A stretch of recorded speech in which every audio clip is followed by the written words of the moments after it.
para sahabat dan tabi'in. Dan pada saat itu saya lagi mempelajari tentang runtutan garis emas hadis yang misalnya dari Imam Syafi'i, Imam Malik ke Nafi, dari Nafi ke Abdullah bin Umar, bahwa itu adalah Abdullah bin Umar dari Nabi Muhammad SAW dan merupakan rantai emas hadis. Dan buat saya, kalau nggak salah di pasar Syafi'i pun juga bahkan menjual alat musik pun juga hukumnya haram. Wah, itu udah menjadi apa ya, bebannya berat karena yang berbicara orang-orang yang berbobot berat dan sampai runtutannya sampai Nabi Muhammad SAW. Waktu Ustadz Syafiq di pesawat, saya menulis surat pada beliau, kasihin suratnya, intinya sih ngebahas dan mempertanyakan tentang musik, tapi pengen secara pribadi, karena sama kayak ke dokter, kalau kita datang ke dokter, kita memberitahu penyakitnya secara pribadi, insya Allah akan mendapatkan lebih banyak manfaatnya langsung pada kita. Selang tahun 2019 Januarinya saya izin, saya mau ke Jember, mau ketemu sama Ustaz Syafiq, terus kita ketemu dan ngobrol untuk banyak sekali pertanyaan seputar musik pada saat itu, dan yang harus saya, maksudnya karena nggak cukup nonton YouTube pada saat itu, belum puas, saya terus gali, ketemu sama beliau, terus sebelum berangkat itu sempat mimpi ketemu beliau Ustaz Syafiq. Dalam mimpinya itu saya ngamen di depan rumah di depan rumah Ustaz Syafiq, terus dia tuh kayak ngeliatin tapi nggak ngomong apa-apa, cuma ngeliatin kayak mau ngomong sesuatu tapi nggak ngomong di mimpi itu. Terus makanya baru balik kemudian saya minta izin, kayaknya saya harus ke sana. Di pesawat itu saya memberi surat, dia nggak langsung ini tuh haram, ini nggak boleh, nggak, dia hanya mendoakan kebaikan, mudah-mudahan mendapat hidayah segala macam. Dari situ saya makin pengen tahu tentang hukum itu, karena buat saya musik itu adalah, pada saat itu adalah inti hidup saya makan dari musik, istri anak saya makan dari musik. Dan buat saya itu seperti, sempat berpikir seperti gini, ini ada ulama sampai dari zaman dulu sampai zaman sekarang, masalah musik itu akan diperdebatkan, dan sampai hari kiamat pun juga akan diperdebatkan, tidak akan pernah ada ujungnya perbedaan itu. Terus saya seperti ibaratnya seperti ini, ada 3 gelas nih ya, yang satu gelasnya halal, yang satu gelasnya haram, dan yang satu gelas ulama bilang haram, beberapa ulama bilang halal. Kira-kira dari 3 gelas itu mana yang kita mau ambil? Ya, jelas saya akan ambil yang halal, yang haram saya tinggalkan. Yang diperdebatkan para ulama, takutnya saya minum dari gelas itu dan ternyata racun, saya akan mati. Tapi kalau saya meninggalkan gelas itu, insya Allah saya akan selamat. Nah, dari situ saya mengambil pemikiran bahwa kenapa saya keluar dari band dan mengambil, udah deh, saya akan keluar daripada yang diperdebatkan ulama, karena ancamannya pada saat itu adalah hadis yang tentang haramnya alat musik. Jadi bisa jadi saya jatuh pada perkara haram. Jadi saya meninggalkan musik itu pada saat itu belum paham betul bahwa ini tuh haram dari sisi hadis ini, dan sanad hadisnya ini, karena diperdebatkan kalau nggak salah sama Ibnu Hizam kalau nggak salah tuh. Jadi ulama sendiri berbeda pendapat, apalagi kita yang nggak punya ilmu, masa kita mau nekat gitu ya. Jadi saya meninggalkan perkara ini karena takut jatuh pada perkara haram dan takut jatuh pada perkara fitnah. Jadi biar seandainya saya bertemu dengan Allah, yang pasti saya akan bertemu dengan Allah, dan saya akan ditanya, kenapa kamu melakukan hal ini, padahal kamu tahu dalam hati bahwa kamu sendiri nggak punya ilmunya. Sedangkan kita harus beramal sesuai dengan ilmu kita. Nah, ilmu saya sendiri tentang musik, saya nggak tahu perawinya siapa, sampai hadis sampai sanadnya siapa, tapi cukup buat saya untuk meninggalkan hal itu karena saya nggak tahu, dan saya takut jatuh pada perkara haram. Sehingga alhamdulillah setelah meninggalkan itu, alhamdulillah banyak pintu yang terbuka dari sisi agama ya. Saya jadi banyak teman yang mengajarkan ilmu agama, banyak ustaz juga seperti Allah meriset kembali hidup saya. Dari situ sering belajar, dan segala sesuatunya buat saya dalam hati menjadi lebih mudah sih ya, karena buat saya semenjak saya meninggalkan musik, karena musik itu adalah pintunya adalah di telinga, sama dengan Al-Quran pintunya di telinga. Alhamdulillah bisa jadi lebih mudah segala sesuatu dalam mulai menghafal, mempelajari agama. Buat saya segala sesuatunya menjadi lebih mudah sih. Kurang lebih sih itu sih kalau kisah saya kenapa saya meninggalkan band dan mulai dalam agama. Masya Allah. Syukran Mas Alam Uki Jawa. sharingnya. Ya, ya. Oke, waktu dulu mau mutusin itu ada nggak sih itu perasaan, aduh ini kan rezeki apa ya, eh, yang biasa didapetin sebesar itu sebagai musisi itu kan akan hilang tuh gitu dengan meninggal, dan itu semua itu gimana tuh ceritanya, nggak ada perasaan takut gitu?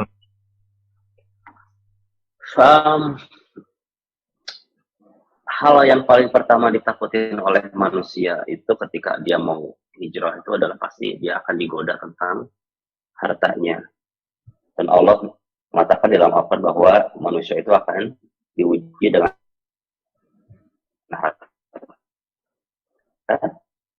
hartanya, dengan itu. Jadi seperti itu, mempelajari para sahabat juga dulu, mereka ketika hijrah ke Madinah juga mereka nggak bawa apa-apa, tapi mereka di ujung ayatnya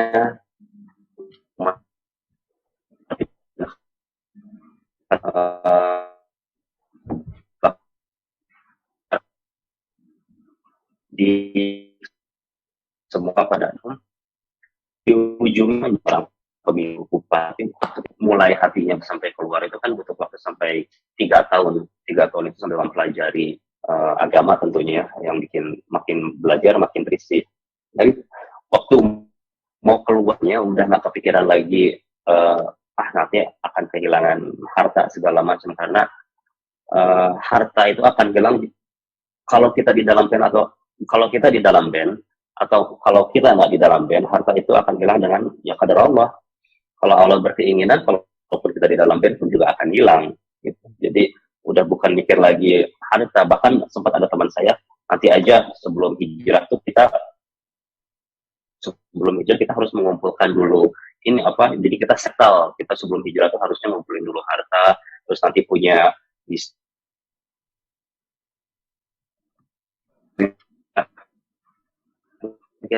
kalau gitu caranya kita menipu Allah dengan hijrah kita gitu. Jadi selama 3 tahun tuh udah numpuk. Itu waktu tahun baru, manggung terakhir itu tahun baru tahun 2018 perpindahan ke tahun 2019 itu manggung udah nggak kuat, maksudnya dalam hati udah bergejolak. Di akhir tahun 2018 itu saya memutuskan diri saya sendiri, saya memutuskan sendiri saya akan berhenti, walaupun belum bilang sama orang lain, belum bilang juga kepada istri, cuma kayaknya saya udah nggak kuat, udah nggak bisa gitu. Dan alhamdulillah setelah berangkat ke Jember juga diperkuat bahwa ini hukumnya gini, jangan takut. Maksudnya alhamdulillah waktu di sana pun juga ketemu sama teman-teman di Jember, mereka semua memperkuat juga bahwa tenang aja. Dan ada orang-orang juga yang ketemu sama musisi-musisi juga yang hijrah. Alhamdulillah, maksudnya setelah keluar itu memang ada kekhawatiran. Jadi khawatirannya bukan sebelum keluar, waktu keluar itu kayak nekat aja, udah keluar karena udah di sekolah setelah keluar itu galaunya tuh bisa sebulanan itu mikirin ini kita mau ngapain, ini kita mau makan apa, terus ya, maksudnya bingung mau ngapain. Perlahan-lahan, karena saya ingat waktu zaman saya dulu ngeband juga prinsipnya adalah apapun profesinya, kalau kamu di jalannya secara serius dan tulus, insya Allah akan menghasilkan sesuatu. Jadi ya itu, belajar lagi dari awal tentang baju, tentang desain, belajar software, tentang bisnis, mulai lagi dari awal. Alhamdulillah butuh waktu 2 tahun, sekarang alhamdulillah semuanya udah baik-baik aja lagi. Masya Allah. Gitu sih. Sekarang usaha di ini ya, MK Clothing ya Mas Uki ya, MK Clothing ya, sama kayak tadi si Kotere kan tadi ada Takwa Clothing ya. Memang kalau kita lihat memang kan rezeki itu udah Allah jamin gitu ya, tinggal kita mau ambil dari jalan yang mana gitu ya Mas ya. Iya betul. Masya Allah. Ini kita sebenarnya ada pertanyaan-pertanyaan. Mungkin teman-teman yang mau bertanya, mohon maaf karena ceritanya Ustadz Syafiq. Nanti kita akan bersama Ustadz Syafiq juga, Mas Uki. Jadi Ustadz Syafiq jam 9.30, 5 menit lagi, insya Allah akan dimulai kajiannya. Jadi untuk sesi tanya jawab mungkin akan kita setelah Ustadz Syafiq. Boleh ya Mas Uki? Iya, iya. Sama Tere? Boleh ya? Nunggu ya. Jadi nanti insya Allah bagi teman-teman yang mau tanya jawab lagi bisa kita lanjutin tanya jawabnya setelah sesi kajian Ustadz Syafiq. Bahasa lama. Ya. Ini sebelum masuk ke Ustadz Syafiq, kata dari host mungkin mau menampilkan ada video produk yang mau dipromosikan. Silakan pada host, kami silakan.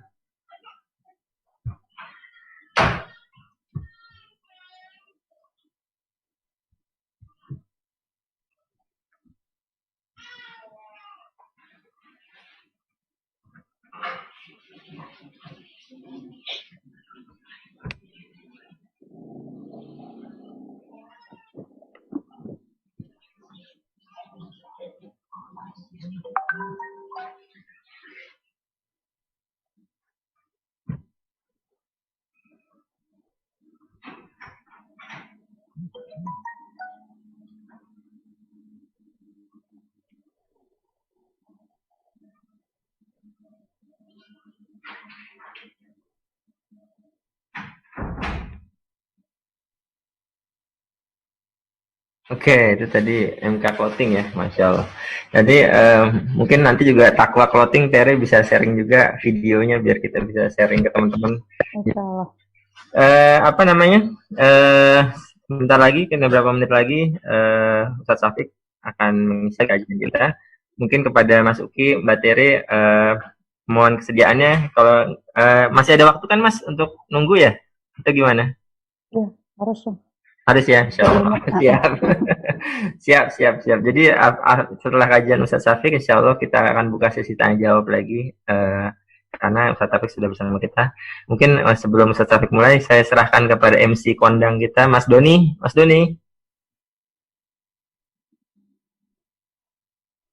Doni, silakan.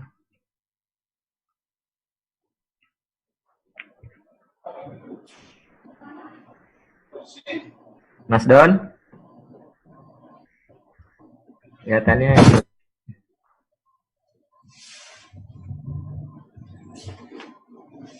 Assalamualaikum Mas Don. Ya. Kalau Ustadz Syafiq sudah ada belum ya? Ya ada dari kemarin Nana. Masya Allah Ustadz, Masya Allah. Apa Ustadz kalian belum? Ini ada murid Ustadz di sini, Mas Uki. Tadi baru sharing tentang bagaimana mendapat hidayah melalui Ustadz, Masya Allah Ustadz. Masya Allah, barakallahu fiik. Nah ini ada Mas Doni, silakan Mas Doni, MC kita mungkin yang akan memandu sesi kajian dengan Ustadz Syafiq. Pada Mas Doni kami persilakan. Mirip pada kakak Ustadz. Ahlan wa sahlan.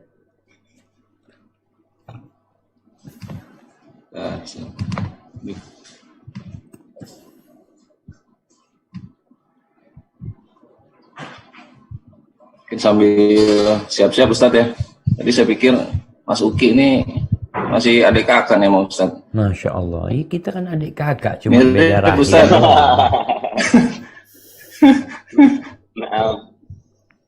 Assalamualaikum Ustadz. Wafiq wa barak, Masya Allah.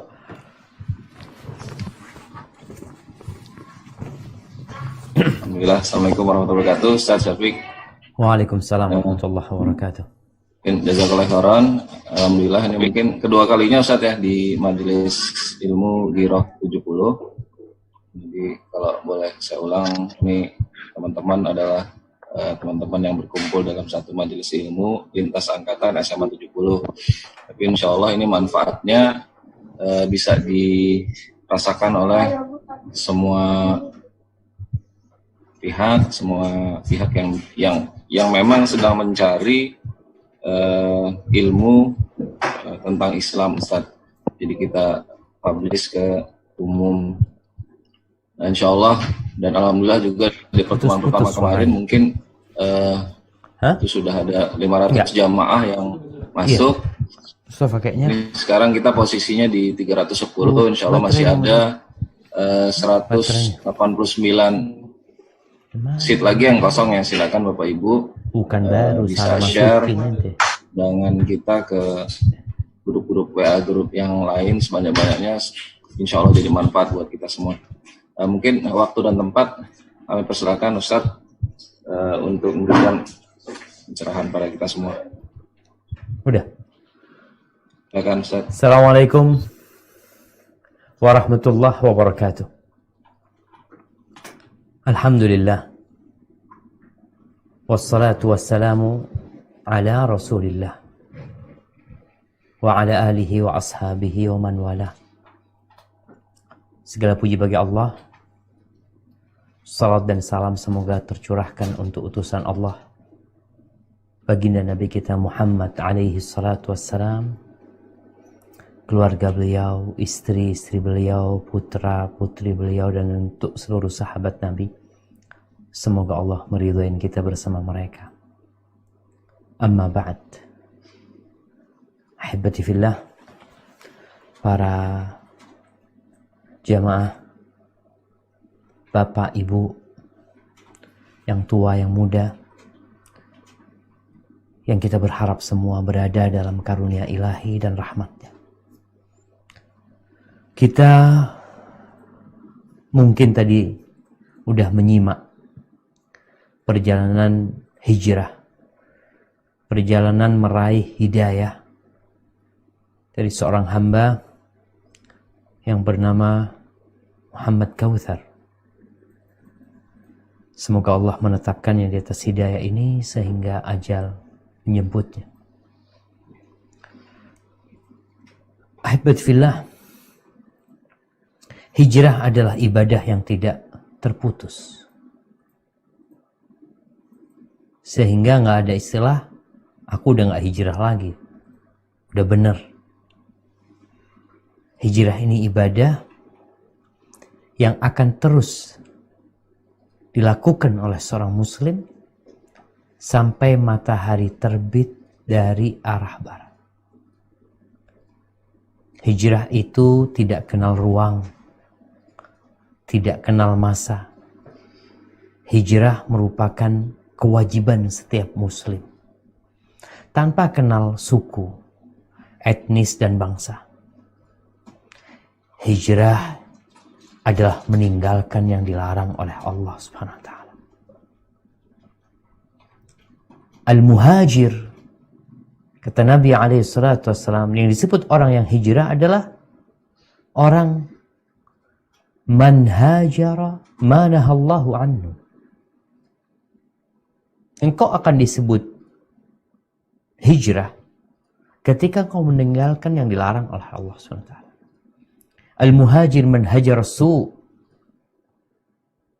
Kalau orang bangga dia hijrah, tapi ternyata masih banyak larangan-larangan Allah yang dia kerjain, engkau belum hijrah. Jadi hijrah itu bukan hanya sekedar melaksanakan perintah Allah, tapi ada hal lain yang penting dalam hijrah, itu meninggalkan. Perintah Allah dari dulu engkau harus kerjain. Tapi sekarang engkau meninggalkan, fasenya fase meninggalkan. Apa yang ditinggalkan? Larangan-larangan Allah SWT. Mungkin kita sering mendengarkan penjelasan tentang hijrah itu ada dua macam ya. Macam yang pertama adalah hijrah fisik dan materi. Sebagaimana kita mengetahui bersama hijrahnya para sahabat Nabi Sallallahu Alaihi Wasallam dari Mekah ke Habasyah. Kemudian hijrahnya Nabi Muhammad Sallallahu Alaihi Wasallam bersama para sahabatnya menuju ke kota Madinah. Mereka meninggalkan negeri mereka. Mereka meninggalkan rumah mereka, harta mereka, semua mereka tinggalkan lillahi ta'ala. Kemana? Menuju ke tanah baru, ke negeri yang baru. Kenapa mereka lakukan itu? Karena susah urusan ekonomi. Kita kan kadang-kadang hijrah Ustaz dari Jember ke Jakarta karena faktor ekonomi ya. Bukan. Mereka secara ekonomi nyaman di kota Mekah. Bagaimana tidak? Mekah itu al-baladul amin. Negeri yang aman. Bahkan kita semua tahu tatkala negeri-negeri yang dilewatin tentara Habasyah ditaklukkan oleh Abraha bersama pasukan gajahnya, Abraha sampai Mekah pulang mati di jalan. Mereka tinggalkan negeri yang aman, nyaman, sentosa. Untuk apa? Untuk menolong agama Allah SWT. Agar mereka dapat beribadah dengan lebih sempurna. Agama Islam ini buat mereka lebih berharga, lebih mulia dari semua yang ada di muka bumi ini. Bahkan dari orang tuanya. Bahkan dari anaknya sendiri. Maka kalau bicara hijrah fisik, yang tentunya bermula dengan hijrah hatinya, ini akan selalu menjadi kewajiban kita tatkala kita berada di tempat di mana kita tidak mampu beribadah dengan baik, tidak dapat menegakkan agama Allah Azza wa Jal yang kita diciptakan hanya untuk mengabdi kepada Allah Subhanahu wa Ta'ala. Ada banyak ayat di dalam Al-Quranul Karim. Allah menjelaskan bagaimana engkau harus meninggalkan tempat yang buruk menuju tempat yang baik. Meninggalkan kawan-kawan yang mengajak kepada larangan Allah menuju kepada kawan-kawan yang mengajakmu untuk taat kepada Allah. Coba dibuka firman Allah Subhanahu wa Ta'ala di surah An-Nisa ayat 98-99. Surah An-Nisa ayat 98-99.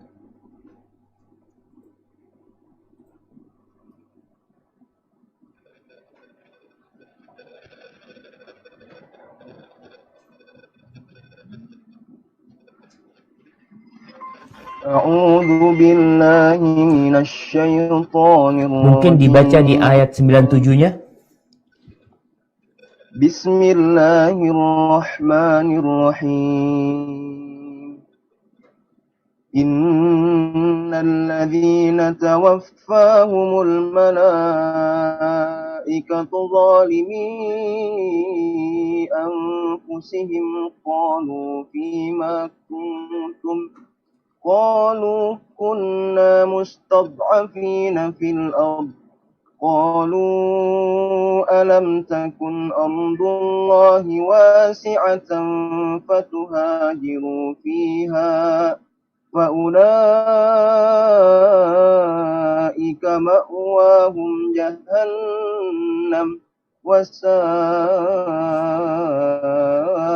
مصيرا إلا المستضعفين من الرجال والنساء والولدان لا يستطيعون حيلة ولا يهتدون سبيلا فأولئك عسى الله أن يعفو عنهم وكان الله عفوا غفورا Sadaqallahul azim.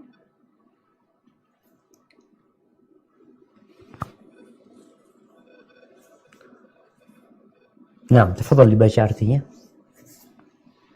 Sungguhnya orang-orang yang dicabut nyawanya oleh malaikat dalam keadaan menzalimi sendiri, mereka para malaikat bertanya, bagaimana kamu ini? Mereka menjawab, kami orang-orang yang tertindas di bumi Mekah. Mereka para malaikat bertanya, bukankah bumi Allah itu luas, sehingga kamu dapat berhijrah berpindah-pindah di bumi itu? Maka orang-orang itu tempatnya di neraka Jahanam, dan Jahanam itu seburuk-buruk tempat kembali. Kecuali mereka yang tertindas baik laki-laki atau perempuan, dan anak-anak yang tidak berdaya dan tidak mengetahui jalan untuk berhijrah. Maka mereka itu, mudah-mudahan Allah memaafkannya. Allah Maha Pemaaf, Maha Pengampun. Barakallahu fikum. Jamaah rahimakumullah. Kita nih lihat ada orang-orang yang tinggal di negeri yang penuh dengan kekufuran. Sehingga mereka tidak bisa beribadah di sana, difitnah di agamanya, menjadi seperti mereka. Tatkala ditanyakan kepada mereka, kalian kok kayak gini sih? Mereka beralasan, ya gimana kita tertindas ini itu, nggak bisa beribadah dengan baik. Ada aturan-aturan yang memang sudah ditetapkan di sana, kita perlu makan ini itu. Ada berbagai macam alasan yang membuat dia tidak mau hijrah.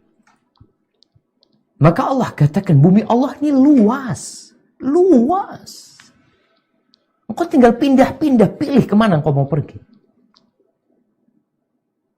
Kalau memang engkau ingin menyelamatkan agamamu. Bukan menyelamatkan perutmu. Banyak orang gak mau hijrah karena perutnya. Selalu ekonomi. Dan di sini Allah mengisyaratkan sana. Kecuali memang orang nggak bisa pergi dari sana, nggak punya biaya. Lain lagi ceritanya. Perjalanan hijrah dulu harus jalan kaki kadangkala. Maka Allah memberikan alasan. Semoga Allah memaafkan mereka. Wa kana Allahu ghafurar wa kana Allahu afuwan ghafur. Allah itu Maha Pemaaf. Allah tahu engkau termasuk yang berhak dimaafkan, yang pantas diampuni atau tidak. Allah tahu. Kenapa engkau berada di tempat itu tetap? Kenapa engkau nggak hijrah? Ahibati fillah, orang ketika bicara hijrah, yang ada dalam benak dia itu ekonomi. Urusan kesenangan dunia. Dia takut kehilangan banyak kenikmatan yang selama ini dia rasakan. Maka Allah kasih jawaban di ayat 100. Coba kita baca ayat 100.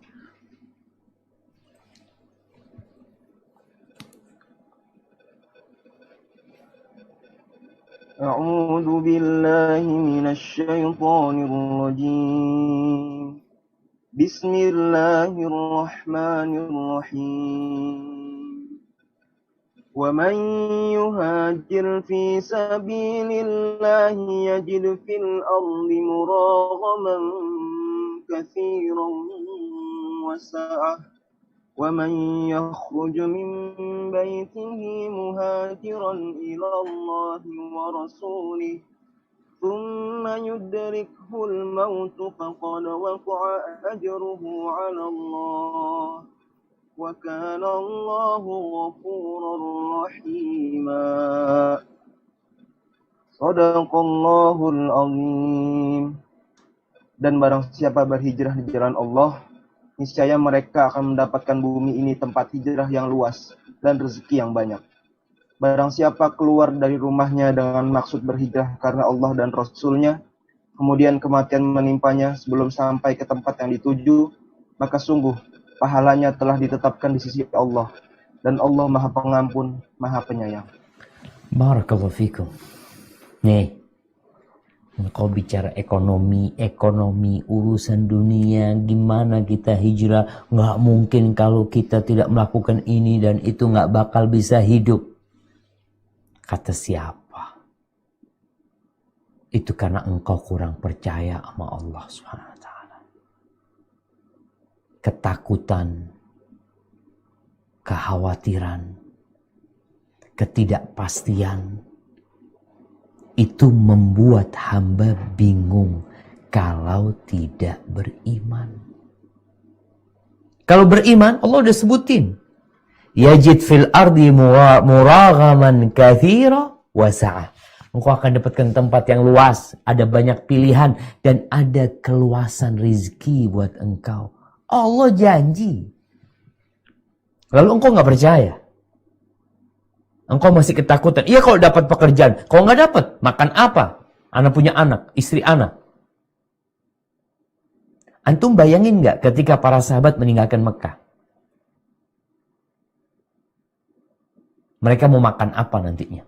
Bagaimana kehidupan mereka nantinya di kota Madinah? Mereka punya satu harapan besar. Allah Azza wa Jal menjamin mereka. Bukan BPJS jaminannya. Bukan asuransi dari fulan. Bukan pensiunan, bukan. Terus siapa yang jamin? Rabbul Alamin. Bagaimana tuh sahabat tinggalin rumahnya. Bukan dijual ya, karena mau hijrah dijual rumahnya. Diambil kuasain sama orang-orang musyrikin. Punya toko, punya usaha, anak ini mau hijrah jadi tokonya, monggo siapa yang mau beli sama barang-barangnya. Mereka hijrah sembunyi-sembunyi demi menyelamatkan agama mereka. Bagaimana sahabat Nabi Suhaib Ar-Rumi ketika dia datang berangkat ke kota Madinah, di tengah jalan dihadang sama orang-orang musyrikin. Apa kata mereka? Suhaib, ataitana sa'alukan, lama lalak. Engkau dulu waktu masuk kota Mekah ingat gak punya apa-apa engkau. Sekarang engkau mau berangkat bawa hartamu gak ada. Suhaib tanya, kalau aku tinggalkan hartaku buat kalian, kalian akan perbolehkan aku untuk hijrah? Awalnya Suhaib mengancam mereka. Kalian tidak akan dapat menyentuhku kecuali satu anak panah ini sudah menancap di satu persatu kalian. Kalau sudah habis anak panahku, aku akan keluarkan pedangku. Dan kita perang mati-matian. Tapi Suhaib memikirkan sesuatu yang lebih indah.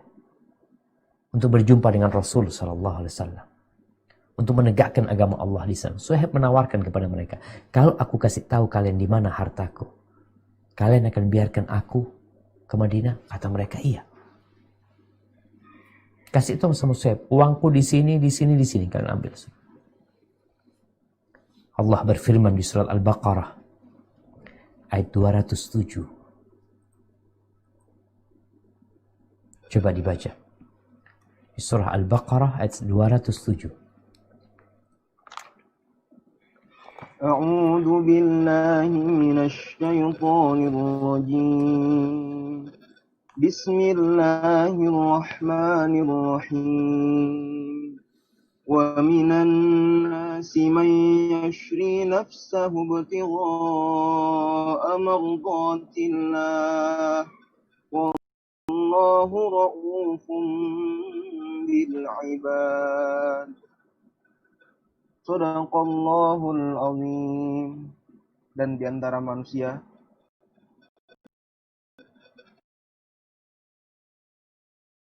keridhaan Allah, dan Allah Maha kepada hamba-hambanya.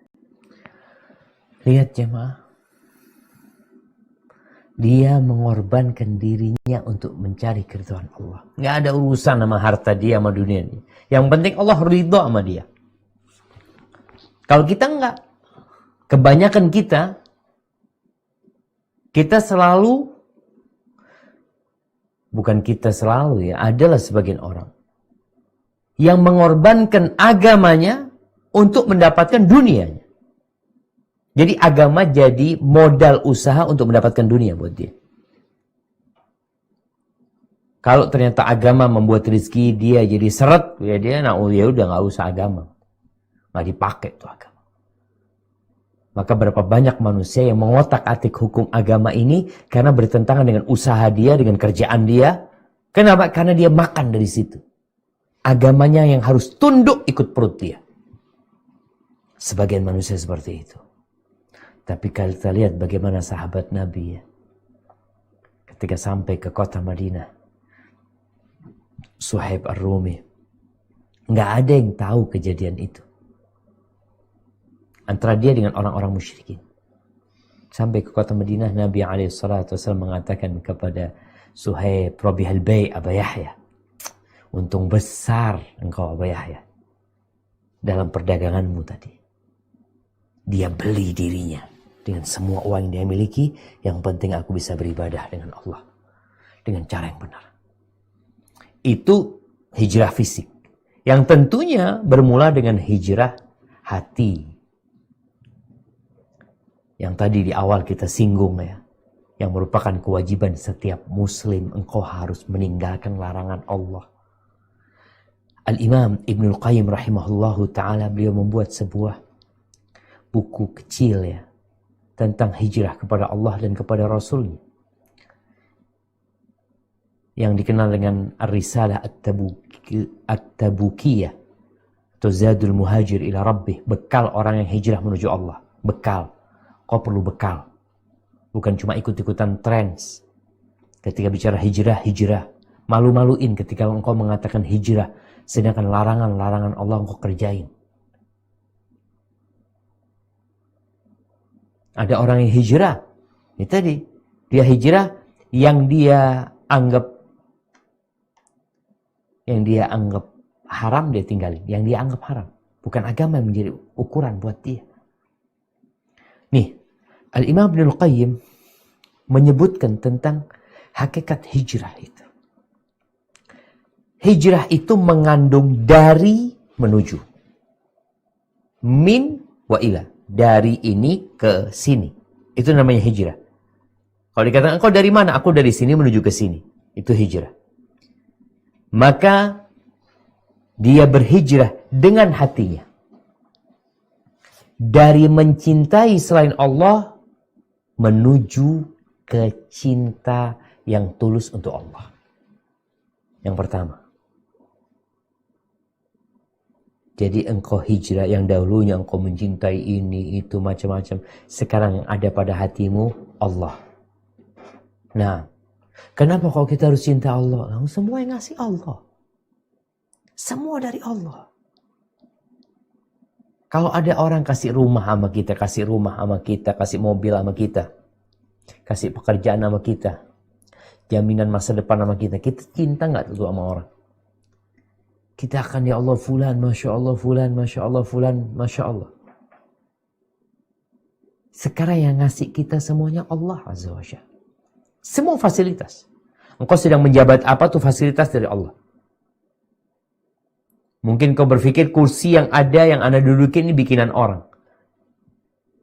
Tapi tubuhmu, punggungmu yang sehingga engkau bisa duduk tuh Allah yang kasih. Apa gunanya kursi ketika punggungmu nggak ada? Engkau harus rebahan di atas ranjang. Ini hijrah dari mencintai selain Allah dengan hatinya menuju cinta yang tulus untuk Allah. Yang kedua, dari pengabdian kepada selain Allah menuju ke pengabdian yang tulus untuk Allah. Setiap orang Indonesia, setiap makhluk di muka bumi ini, itu Abdullah, hambanya Allah. Engkau mungkin menjadi abdinya negara. Tapi engkau harus tahu, engkau adalah Abdullah selama-lamanya. Jadi abdi negara karena daftar, jadi pegawai negeri, jadi ASN, jadi polisi, jadi tentara, merasa jadi abdi negara.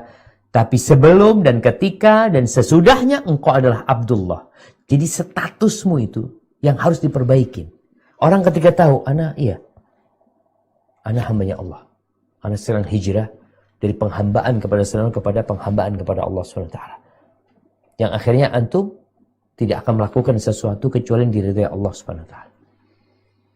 Hijrah yang ketiga dari takut kepada selain Allah. Yang awalnya berharap kepada selain Allah. Yang awalnya bertawakal kepada selain Allah. Menuju takut hanya kepada Allah. Berharap hanya kepada Allah. Dan berserah diri tawakal hanya kepada Allah SWT. Antum udah kayak gitu nggak hatinya antum? Atau masih bertawakal kepada pekerjaannya? Ada perempuan-perempuan yang mengatakan, ana udah hijrah Ustaz, suami ana belum. Terus, ya suami ana nggak sholat. Suami ana ya melakukan banyak hal yang dilarang sama Allah SWT. Kemudian antum nggak mau cerai sama dia. Ana takut dengan anak-anak Ustaz. Ana sendiri nggak punya pekerjaan. Nih, antum ketika hijrah, hatinya dulu yang hijrah. Sebelum jilbabnya yang hijrah. Udah hijrah. Yang ngasih penghidupan kepada aku bukan suamiku. Aku bisa hidup bukan karena kantorku. Karena ada orang yang kerja di tempat yang haram, dia berpikir kalau aku keluar dari tempat yang haram itu, aku kerja di mana? Oh berarti hatimu belum hijrah. Engkau harus hijrah dengan hatimu. Rasa takut, rasa harap, tawakal itu. Yang dulunya orang selalu berpikir, anak kalau nggak kerja di situ jadi apa anak? Nggak boleh seorang muslim mengatakan itu. Bumi Allah ini luas. Berapa banyak orang yang dipecat dari sebuah pekerjaan, dia keluar dapat pekerjaan yang lebih nyaman. Maka hatimu harus berhijrah. Ya, yang selama ini memohon kepada selain Allah, cari pesugihan sana, cari pesugihan sini ya. Yang sampai saat ini masih ada orang-orang yang percaya sama dukun untuk penggandaan uang. Sampai minta-minta, sampai merendahkan diri kepada mereka. Ganti, sekarang enggak lagi. Aku punya Allah SWT. Ada rumah Allah tempat aku mengadu di sana. Hijrah, meninggalkan masa yang kelam menuju ke masa yang terang. Dan Imam Ibnu Qayyim menjelaskan bahwa inilah yang disebut dengan lari menuju Allah SWT. Fafirru ilallah. Lari, kabur, tidak menoleh kanan dan kiri menuju kepada Allah SWT. Ya, namun tanya sama jamaah. Kenapa kijang itu bisa dimangsa oleh singa? Padahal larinya kijang itu lebih cepat daripada singa. Siapa yang bisa jawab?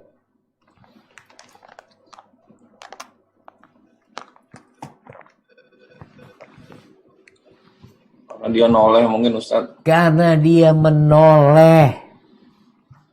Nih, antum kalau hijrah masih noleh, antum belum 100%. Karena banyak orang udah hijrah tapi dia, ya Allah kayaknya ana dulu enak ya. Noleh lagi ke masa lalu dia. Ana dulu gak susah urusan ekonomi. Ana dulu gak gini-gini banget. Disinilah setan ngejar antum, ketangkap antum. Oh ini masih bisa ini. Tapi ketika antum lari menuju kepada Allah, tanpa mempedulikan kanan, kiri antum dan belakang antum, ana menuju kepada Allah SWT. Yang Allah sukai, ana sukai. Yang Allah larang, ana tinggalkan. Enak gak enak, bukan urusan. Karena urusanku keridhaan Allah SWT. Maka hijrah itu memang, Ibnu Qayyim menjelaskan makna berlari menuju kepada Allah, yaitu hijrah udah. Kenapa harus melakukan ini antum jemaah? Karena musuh antum itu selalu mengintai antum, mengintai kita. Maka nggak ada cara agar kita selamat dari intaian iblis, godaan setan, kecuali kita lari menuju kepada Allah, minta tolong sama Allah. Ya udah ke sana udah, jalannya udah di sana. Kemudian Ibnu Qayyim menjelaskan pula tentang urusan nafsu kita nih. Kita punya nafsu. Jangan dibilang orang yang hijrah itu udah gak punya nafsu lagi. Tetap. Kalau mungkin dia banyak melakukan kemaksiatan dahulunya, urusan perempuan, ya, urusan minum-minuman, urusan goyang, urusan musik-musik umpamanya. Emangnya dia gak punya kecondongan ke sana? Ada. Tetap ada. Di sini ujian hamba memang. Kenapa yang yang disukai manusia itu jadi diharamkan sama Allah SWT? Itu poin ujiannya. Surga itu dikelilingin, dipagerin sama hal-hal yang dibenci oleh jiwa. Artinya orang mau ke surga itu jalannya susah.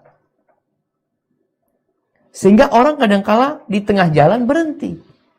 Capek, lelah. Udah dikasih tahu nih. Engkau jangan capek, tinggal dikit lagi. Tapi udah capek.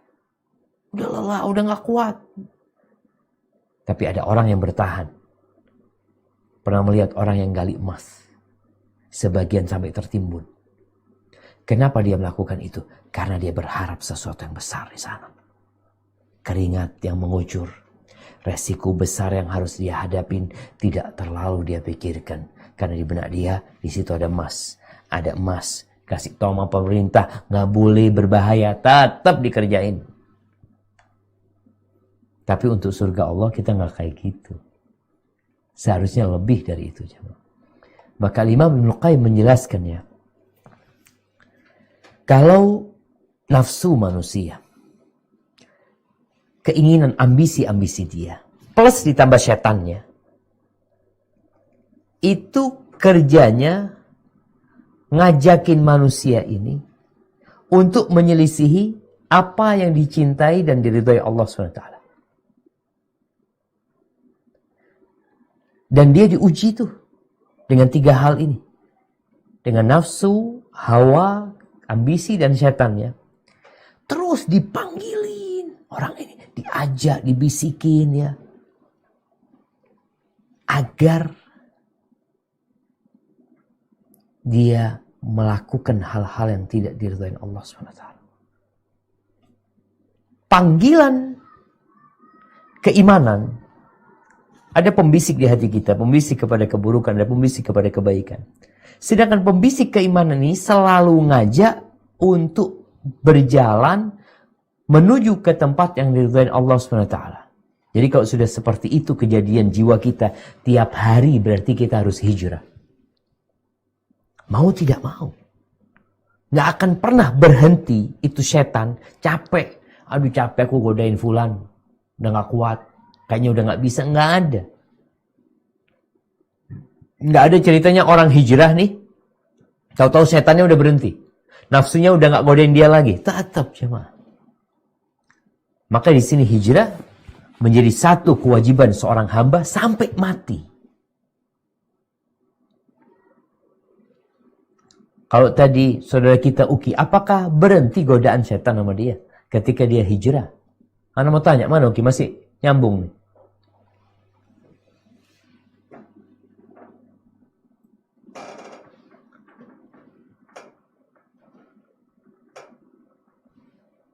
Nah, fadhal. Kok belum di-unmute?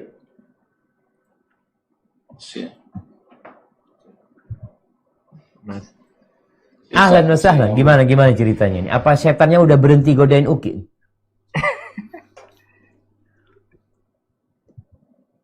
Masuki. Mesti dari host yang unmute. Oh iya udah unmute ini, udah kedengar suaranya. Fadhal. Masuki. Sorry. Kedengaran? Di unmute terus ya. Enggak, Masuki. Silakan. Tafadhal Uki. Halo, sorry tadi nyimaknya di YouTube karena putus-putus tadi. Ya. Pertanyaannya tadi itu ya hijrahnya. Pertanyaannya itu, apakah setannya udah gak godain Uki? Pertanyaannya. Makin besar. Jadi bukan berhenti. Kalau ya, nafsu dan ambisi. Malah makin besar ya Ustaz. Nafsu dan ambisi. Apakah kemudian kita nggak kepingin dunia gitu ya, kita ya.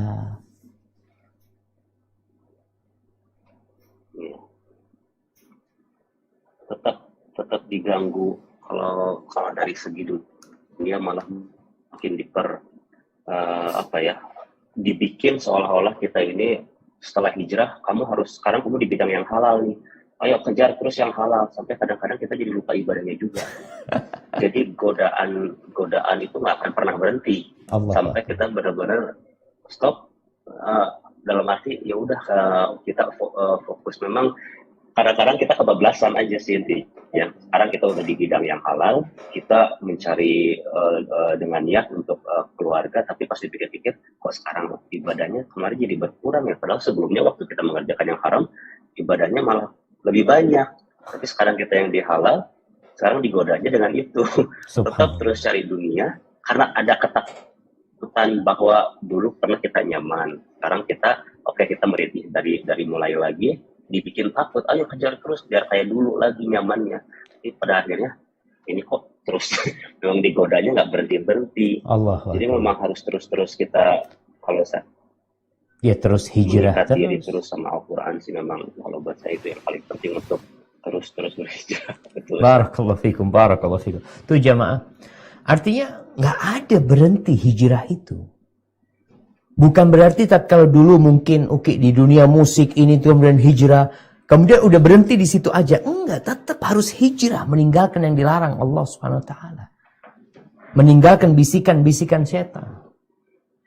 Bagaimana tadi kita bicara hijrah itu, kalau bahasa Arabnya min ila, dari ke. Dari semuanya pokoknya. Yang dimurkain Allah SWT. Yang tidak disukain Allah.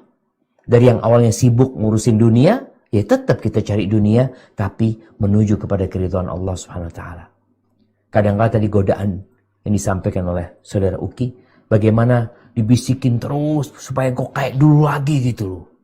Dalam urusan dunia ini.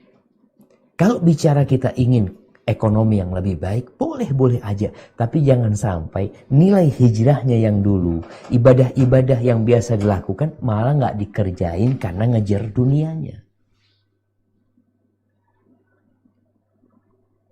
Ahibati fillah. Makanya kalau dilihat, hijrah ini harus terus dilakukan. Baik. Di surat An-Nisa, ayat 65. Mungkin bisa dibaca.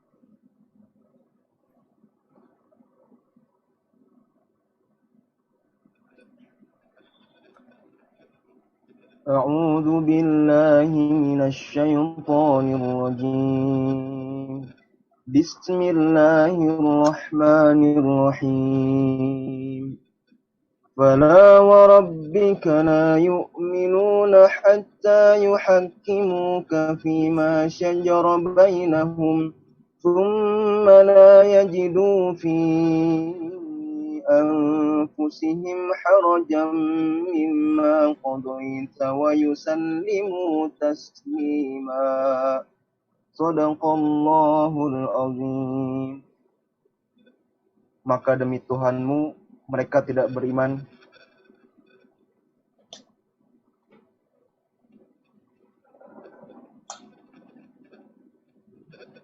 sebelum mereka menjadikan engkau Muhammad sebagai hakim dalam perkara yang mereka perselisihkan, sehingga kemudian tidak ada rasa keberatan dalam hati mereka terhadap putusan yang engkau berikan, dan mereka menerima dengan sepenuhnya.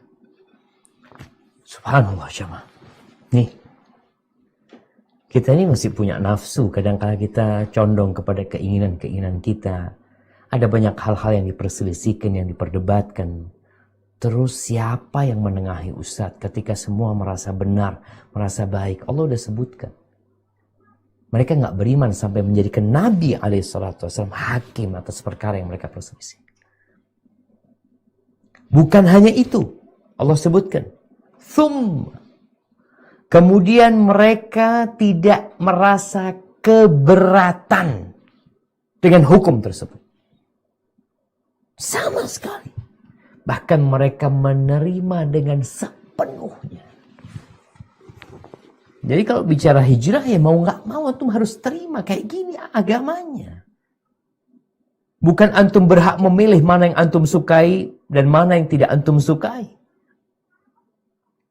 Ketika para sahabat berbaiat kepada Nabi SAW, subhanallah nih. Kondisinya nih orang-orang Madinah mau menerima Nabi untuk hijrah. Tapi akhirnya mereka melakukan baiat di kota Mekah sebelum sahabat hijrah. Di antara poin baiat tersebut adalah dengar dan taat dalam kondisi suka atau tidak suka.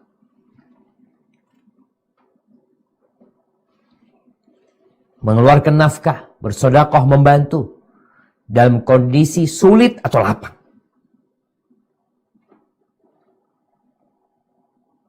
Itu poin baiat mereka untuk menerima orang-orang yang hijrah.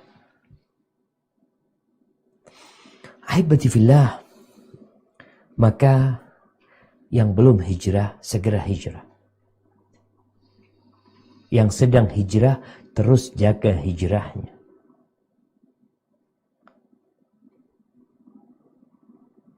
Setiap sholat kita berdoa. Dan gak pernah berhenti. Kita mengatakan ihdinas siratal mustaqim. Tunjukkan kepada kami ya Allah jalan yang lurus. Kenapa? Karena kita sedang berjalan. Kita sedang berada di proses hijrah nih. Kita minta ditunjukin ke jalan yang lurus. Emangnya belum lurus? Udah di jalan yang lurus. Tapi kita memohon kepada Allah Subhanahu wa Ta'ala agar kita terus berada di jalan ini. Diberi petunjuk kembali, diberi bimbingan, ditetapkan agar nggak salah jalan. Ahibati fillah, hidayah itu ada dua. Ada hidayatul ilm wal irsyad. Ada hidayatul taufiq. Yang pertama hidayah ilmu dan petunjuk, dikasih tahu. Orang belajar di perguruan tinggi Islam, belajar di pondok pesantren, dikasih ilmu. Ini loh yang dicintai Allah. Ini yang dilarang sama Allah Subhanahu wa Ta'ala. Baik, setelah dikasih tahu, apakah anak-anak di pesantren ngejalanin? Belum tentu. Makanya kita ngelihat ada pelanggaran-pelanggaran dilakukan. Kita keluar ke dunia masyarakat umum. Antum ngelihat pejudi, pemakai sabu-sabu, peminum. Mereka tahu nggak secara hukum bahwasanya itu haram? Kasih tahu ilmunya kayak gini nih, ini berbahaya ya. Contoh lah yang paling ringan urusan rokok. Orang udah dikasih tahu rokok berbahaya ini itu macem-macem. Apakah dia meninggalkan? Belum tentu. Bahkan pabrik rokok banyak pekerjanya. Iklan-iklan rokok di mana-mana terpampang. Padahal udah dikasih tahu nih. Jangan dirokok. Kenapa? Karena berbahaya. 1, 2, 3, 4, 5. Sebutin. Rokok membunuhmu. Tapi tetap ngerokok. Kenapa? Dia tidak punya semangat. Ini hidayah taufik. Itu bagaimana Allah memberikan kepada kita semangat. Dorongan yang kuat untuk mengamalkannya. Memang kesempurnaan orang itu dengan dua hal. Yang pertama dengan ilmu. Yang ilmu itu membuat dia jadi tahu nih, ini hidayah. Oh ternyata ini haram. Ternyata ini nggak boleh. Ternyata ini syubhat. Ternyata masalah khilaf di antara para ulama. Tapi daripada aku kena yang haram, aku tinggalkanlah. Ada perkara-perkara yang seperti itu. Daripada jadi masalah, udah aku tinggalin. Itu ilmu tuh. Yang kedua semangat. Setelah punya ilmu, engkau punya semangat. Yang semangat ini juga hidayah dari Allah SWT. Sehingga engkau mengamalkan perintah Allah dan menjauhi larangannya. Ibadah haji. Kenapa banyak orang tua berangkat haji? Kenapa?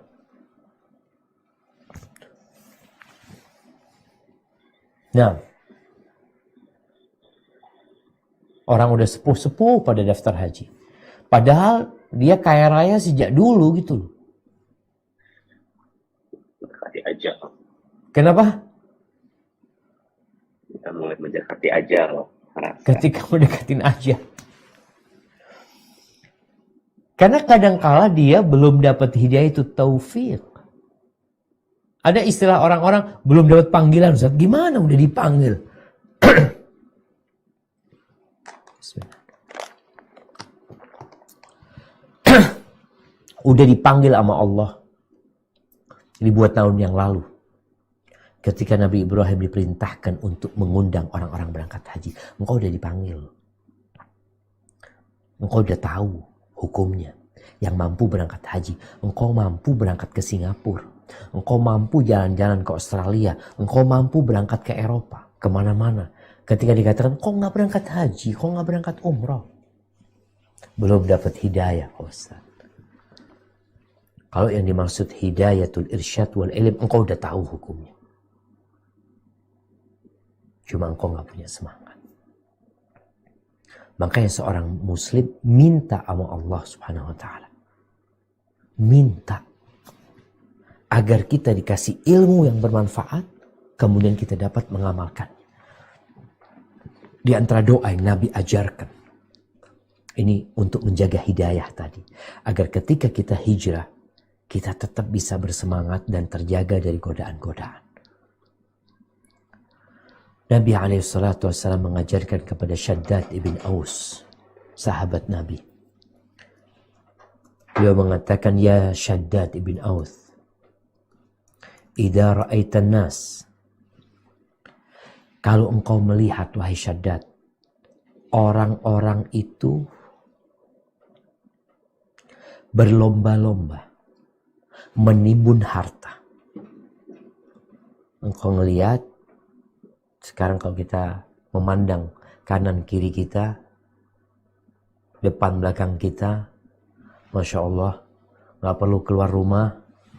Kita ngeliat di handphone kita bagaimana perputaran ekonomi, bagaimana orang jualan sibuk ini itu, bagaimana mobil-mobil yang dibikin setiap tahunnya, berapa banyak yang terjual, motor-motor yang memenuhi jalanan, warung-warung yang dibangun, mall-mall, ya apartemen, ya Allah, kita ngeliat ada apa nih dengan dunia ini.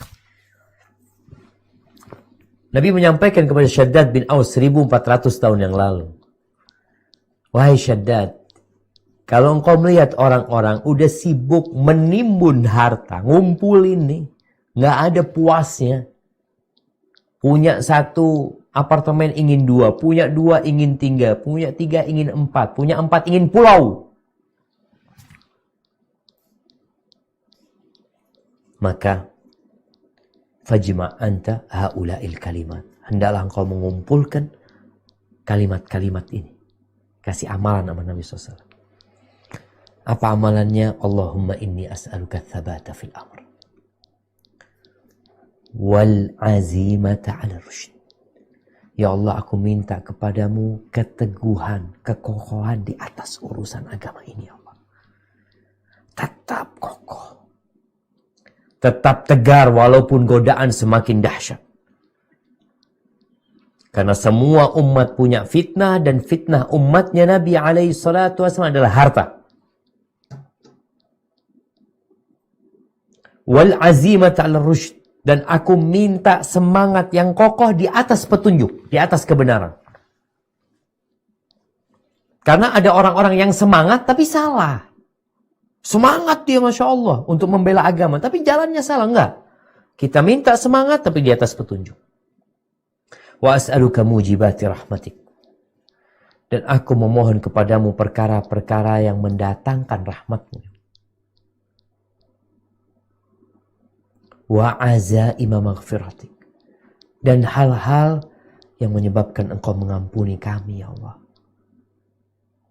Wa as'aluka syukra ni'matik, ya Allah, aku memohon kepadamu agar aku bisa bersyukuri nikmat yang kau berikan.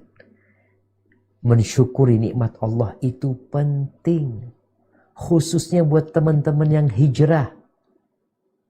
Kadangkala dia pandang nikmat itu, kekayaan yang pernah dia dapatkan, kenyamanan yang pernah dia raih, kelezatan yang pernah dia hasilkan, itu nikmat tuh. Ketika dia hijrah, kok kayaknya itu hilang semuanya.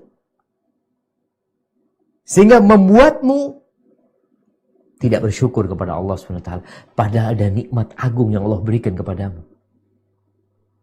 Nikmat hidayah ini sendiri. Nikmat engkau bisa sholat subuh. Nikmat engkau bisa meninggalkan yang haram. Maka di doa ini Nabi ngajarin doa.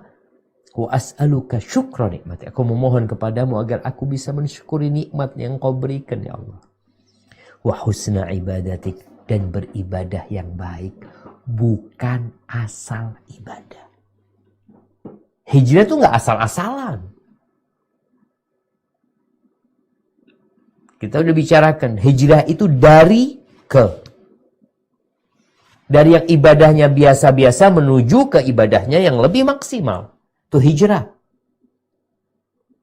Nah, kita mohon sama Allah agar kita nih beribadah yang baik sama Allah SWT.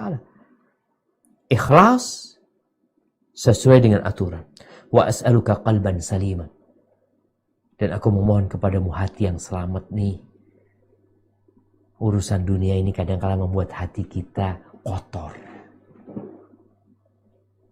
Saingan sama kawan sendiri, tipu menipu, ya subhanallah jamaah. Ya, ana kejadian waktu Ramadan, ana punya anak mau beli celana, ada nih via IG, ya udahlah beli, ngomong ya bagus murah, beli nggak pernah datang barangnya di masa seperti ini.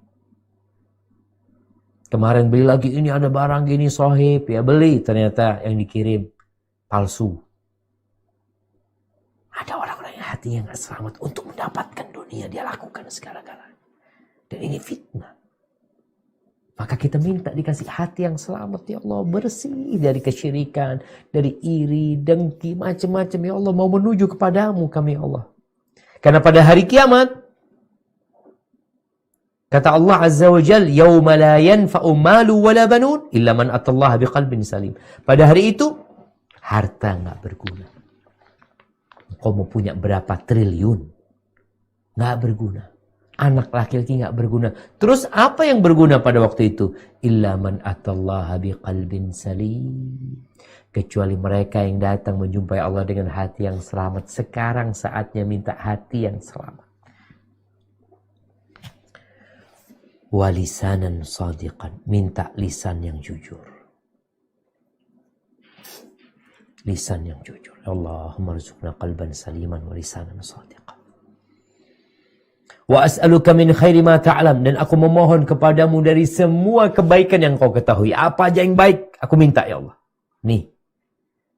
Bagaimana dia benar-benar bergantung sama Allah. Allah, engkau tahu mana yang baik, mana yang tidak baik. Ada banyak hal yang baik yang mungkin aku tahu, dan ada lebih banyak lagi yang aku nggak tahu. Maka aku minta segala kebaikan yang engkau tahu. Artinya Allah tahu semua kebaikan. Kita minta semuanya. Wa a'udzubika min syarri ma ta'lam, dan aku berlindung kepadamu dari kejahatan yang engkau ketahui. Semuanya ya Allah. Kemudian wa astaghfiruka lima ta'lam, dan aku beristighfar, mohon ampun kepadamu dari apa semua yang kau ketahui dari dosa-dosa kami ya Allah. Innaka anta allamul ghuyub, engkau ya Allah maha mengetahui dengan segala yang gaib. Jadi hijrah tadi dengan hidayah Allah ini perlu dijaga. Hidayah dua, ilmu, pelajarin ilmu. Setelah dapat ilmu bukan cari yang gampang-gampang. Orang hijrah mau cari yang enak. Kita bukan cari yang enak. Kita cari yang benar. Dan tadi udah kita gambarin bagaimana hijrahnya para sahabat. Berat. Sampai kota Madinah sebagian tidur di masjid, gak punya rumah. Di Mekah punya rumah. Makanya kadang-kala ada orang hijrah itu dibodoh-bodohin sama kawannya. Kamu itu bodoh banget. Udah enak, udah nyaman, tinggalin. Itu para sahabat Nabi. Rumahnya ditinggalin. Pekerjaannya tinggal. Duitnya dikasihin. Tapi itu konsekuensi hijrah. Dan semoga kita dapat menjaga hidayah dari Allah SWT ini. Sehingga kita mati dalam kondisi Islam. Barakallahu fikum. Mungkin itu sedikit yang bisa Anda sampaikan pada kesempatan kali ini. Mungkin kita masuk ke sesi tanya jawab. Nah, Anda persilahkan. Jazakallah khairan Ustaz atas tausiahnya. Hijrah sampai mati Ustaz.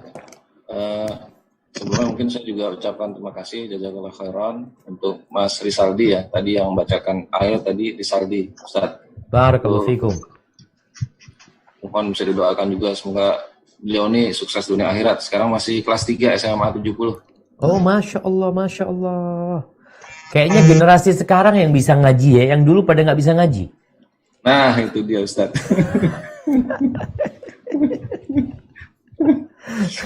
Itu kelahiran Mas Rizaldi.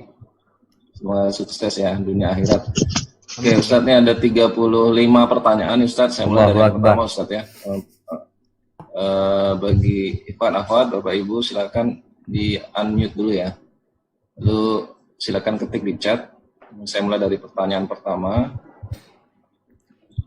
Assalamualaikum Ustaz. Tatkala berniat hijrah dan memulainya, terkadang hati masih diliputi rasa gundah.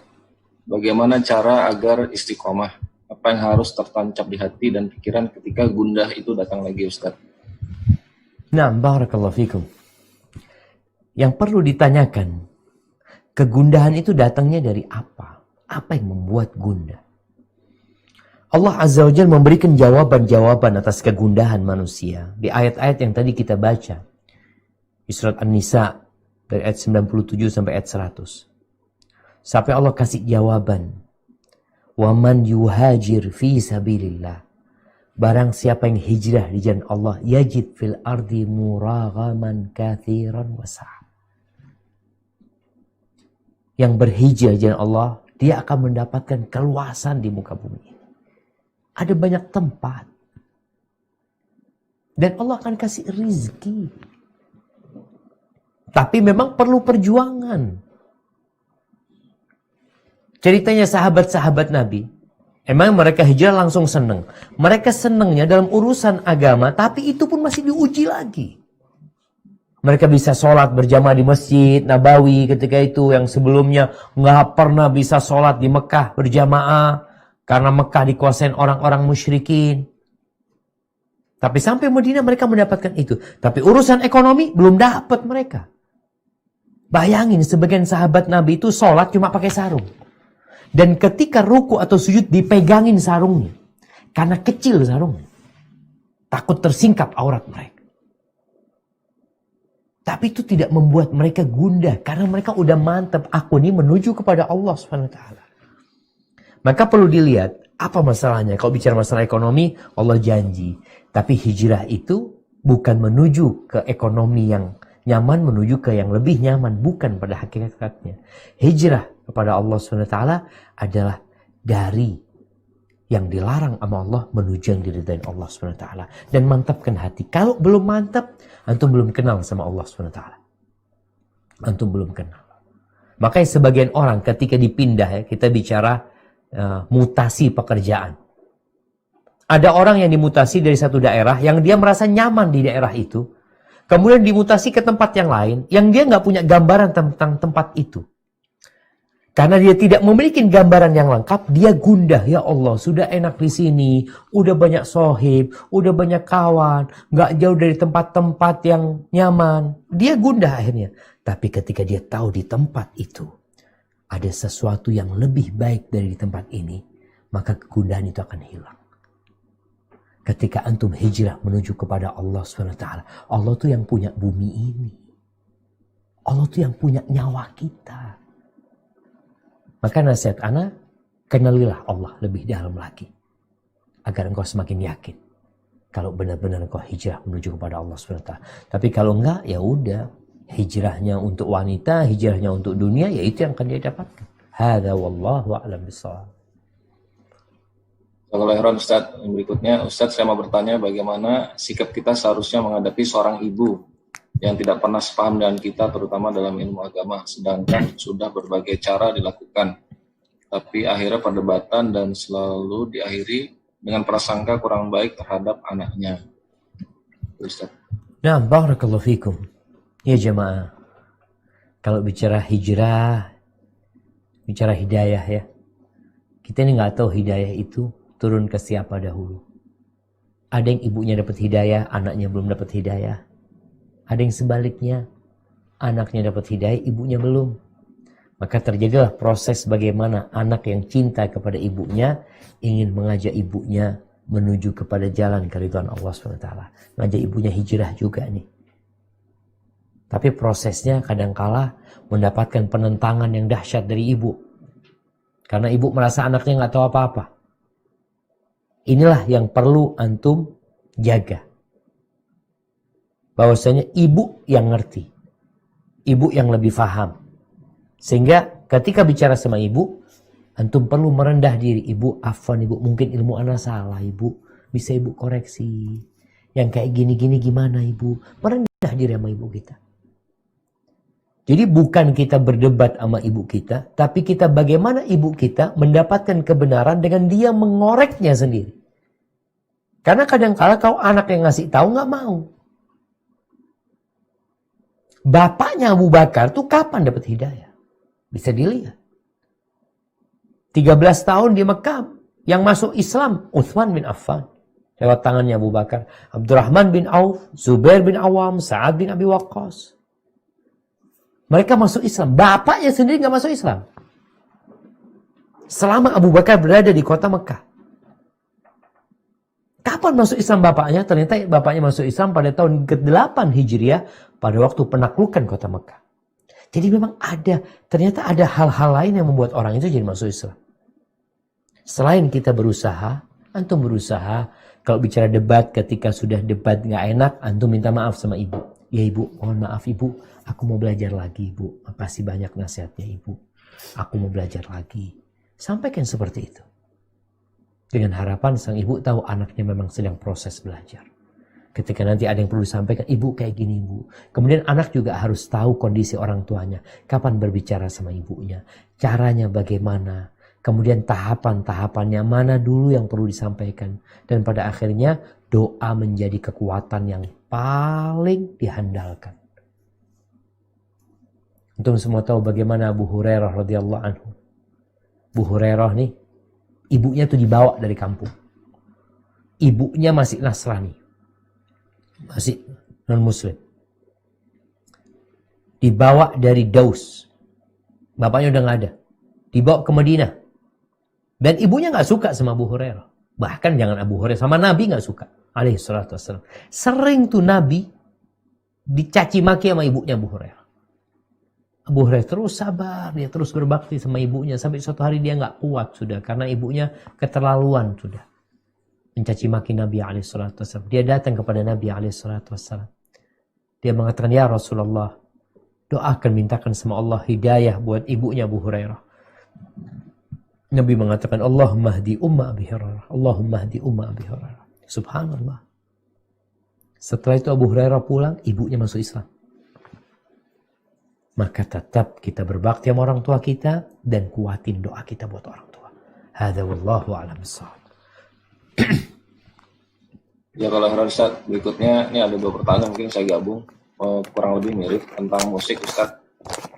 Bagaimana cara hijrah mendidik anak dijauhkan dari musik, di mana di sekolahnya TK-nya ini pasti dengan dekat dengan lagu anak-anak. Nah, termasuk ibunya dia juga bertanya mungkin bagaimana hukumnya jika masih belum hijrah dari mendengarkan musik. Nah, jamaah.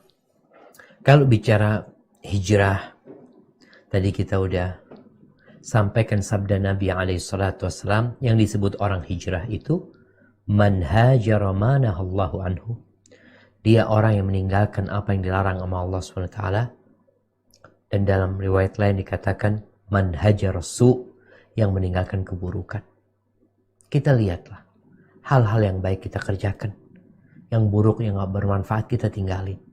Bicara musik, Nabi alaihi salatu wassalam, beliau adalah Nabi yang diutus untuk memberikan pencerahan kepada umat manusia. Bagaimana beliau ngajar anak-anak? Bagaimana para sahabat generasi terbaik umat ini bisa tercipta tanpa ada musik di sana? Mereka jadi generasi yang baik. Bahkan generasi emas umat ini. Mereka. Maka tugas orang tua mendidik anaknya, yang pertama memang dia punya tugas memilihkan sekolahan yang baik buat anak-anaknya. Tapi memang kadang-kala materi musik ada di sebagian sekolahan dan ini jadi PR berat buat orang tua untuk memahamkan kepada anaknya. Kalau bicara seni, ada banyak seni yang halal yang bisa dipilih oleh anak. Gak harus hal itu dikerjakan. Dan outputnya jadi apa juga anak. Apakah mereka mau jadi penyanyi lulus dari SD? Apa mereka mau jadi hal yang berguna ketika lulus dari SMP, SMA? Ini juga perlu kita pahamkan kepada masyarakat. Semua kebaikan udah Nabi suruh. Dan semua keburukan Nabi udah larang. Bagi orang tua kalau dikatakan tadi yang belum hijrah dari musik, segera. Kenapa? Kalau engkau belum hijrah dari mendengarkan musik-musik, gimana dengan Qur'anmu? Engkau katanya berhijrah dari yang buruk menuju kepada yang baik. Atau dari yang kurang baik menuju kepada yang lebih baik. Itu hijrah. Maka belum sempurna hijrahmu. Teruslah berusaha memohon kepada Allah SWT. Mungkin sebagian akan mengatakan, Ustadz urusan musik ini kan ada perdebatan di antara para ulama. Udahlah. Antum lihat Rasulullah SAW. Antum lihat para sahabat Nabi. Ketika terjadi perselisihan di antara mereka, kita lihat, nih sahabat dengerin musik enggak sih? Nabi SAW dengerin enggak? Oh ternyata ada hari-hari raya. Ya fadol, ikuti Nabi SAW.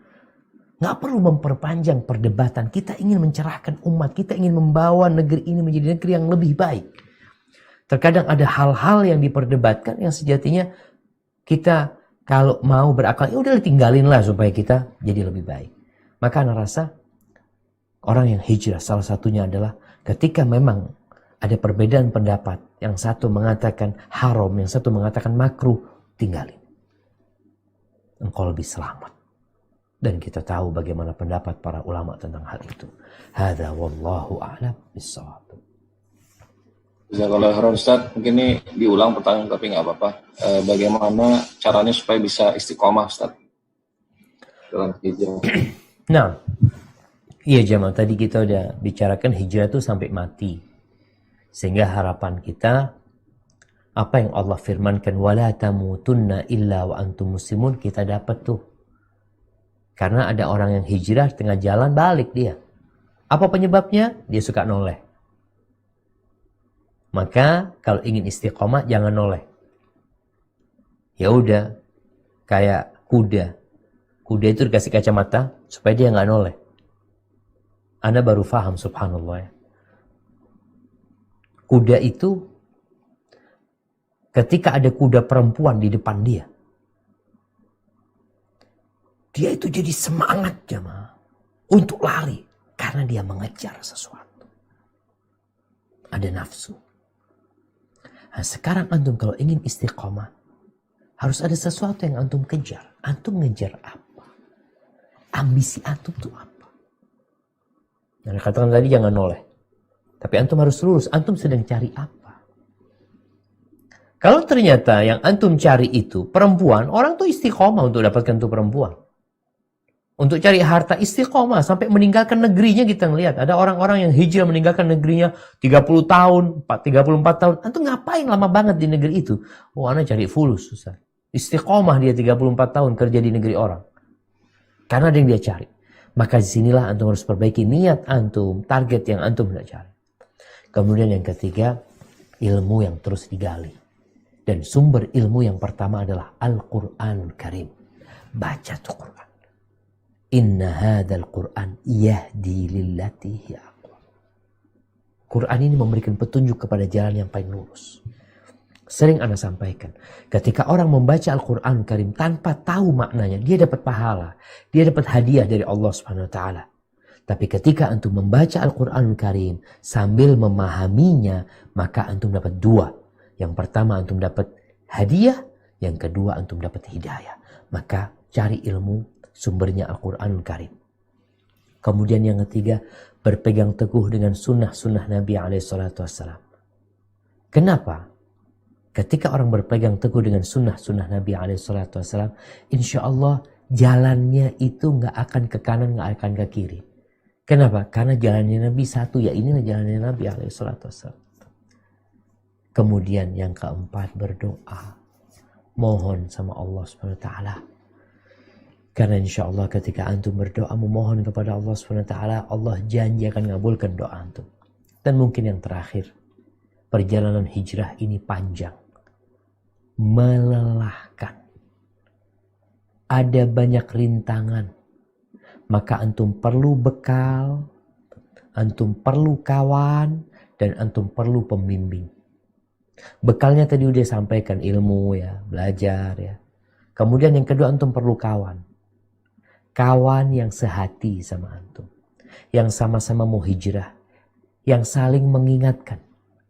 Karena kalau perjalanan sendirian bosan. Maka dengan adanya kawan, kita lihat Nabi SAW ketika sahabat hijrah ke kota Madinah, langsung dicarikan saudara sama Nabi SAW. Ada pendampingan, kita perlu pendampingan supaya istiqomah. Mungkin nggak ada yang mendampingin kita, kita perlu cari sendiri. Supaya dia mau dampingin kita. Nggak harus dia lebih alim dari kita. Tapi paling tidak dia sehati sama kita, sama-sama mau istiqomah. Yang ketiga, yang pertama bekal, kemudian kawan. Yang ketiga ini pemandu. Guide lah. Kalau antum berangkat ke sebuah negeri, antum perlu guide. Guide yang ngasih tahu ya. Nabi SAW waktu hijrah dari kota Mekah ke kota Madinah, beliau itu bawa bekal, beliau perlu kawan, siapa kawannya Abu Bakar Siddiq, beliau perlu pemandu yang tahu jalannya. Jalan supaya tidak ketahuan sama orang-orang musyrikin, dan beliau bayar tuh pemandu tersebut. Dan pemandu itu dalam hijrah kita menuju kepada Allah adalah orang yang berilmu. Untuk cari ustadz. Nggak harus ustadz itu terkenal. Tapi ustadz itu di atas jalan yang benar. Mungkin ustadz itu berada di pesantren. Mungkin dia sekedar guru ngaji. Tapi dia tahu jalan menuju kepada Allah SWT. Ketika antum punya problematika, punya masalah, datang kepada dia. Dan yang terakhir, tadi mungkin yang katakan yang terakhir itu jamaah rahimakumullah, yang diperintahkan kerjakan, yang dilarang tinggalkan. Jangan menunda-nunda kalau mau istiqamah. Hadza wallahu a'lam bissawab. Jazakallahu Ustaz. Yang berikutnya ada seorang ayah nih Ustaz, punya anak gadis 2 orang. Gimana cara membawa hijrah anak gadis anak yang 2 orang sementara mereka masih bergaul dengan teman-teman yang hijrah. Jazakallahu khairan. Barakallahu fikum. Iya jemaah. Nih Allah memerintahkan kepada orang tua, buat para orang tua semuanya, bapak ibu, di bahu kalian ada amanah yang besar. Allah mengatakan, ya ayyuhalladzina amanu qu anfusakum wa ahlikum nara. Wahai orang-orang yang beriman, jagalah diri kalian dan keluarga kalian dari api neraka. Ini perintah Allah. Bagaimana para orang tua menjaga diri mereka, anak-anak mereka dari api neraka.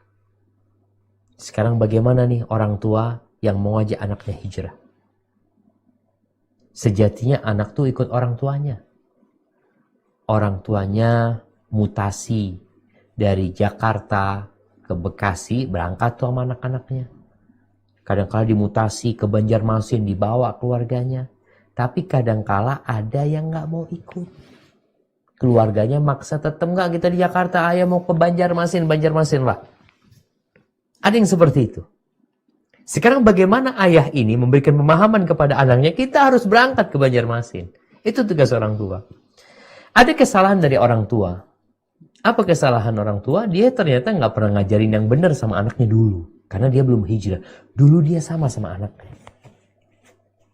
Bahkan anaknya itu adalah cerminan dari bapak. Dengan berjalannya waktu, ayahnya belajar. Sehingga ayahnya jadi tahu mana yang boleh dan mana yang tidak boleh. Mulailah ayahnya hijrah. Sang anak gak mau diajak. Gimana caranya? Komunikasi yang baik sama anak. Bermula komunikasi yang baik sama anak itu ketika berbincang tentang Allah SWT sama mereka. Bukan mengatakan, nah ini boleh, ini gak boleh. Dari dulu bapaknya tahu itu gak boleh tapi dilakuin sama bapaknya. Masalahnya kan bukan masalah ilmunya, dia tahu tuh hukumnya. Tapi bagaimana kita buat dia kenal sama yang membuat ini hukum, yang meletakkan ini aturan, yaitu Allah Rabbul Alamin. Kenalkan tuh anak-anak sama Allah SWT. Setelah anak-anak itu kenal ya, perlahan-lahan ketika ilmu itu mulai masuk ke hati mereka, berkaitan dengan Allah, berkaitan dengan hari akhir ya. Setelah itu baru kita buka nih tentang Nabi alaihi salatu wassalam, sehingga dia jadi cinta sama Rasul sallallahu alaihi wasallam. Harapan kita orang kalau ngerti itu, ya harapannya dia meninggalkan. Tambah lagi suruh dia berdoa. Kawan-kawannya gimana nih? Orang tua perlu menyadarkan dia dengan cara mencarikan kawan yang lain. Kawan-kawan yang baik.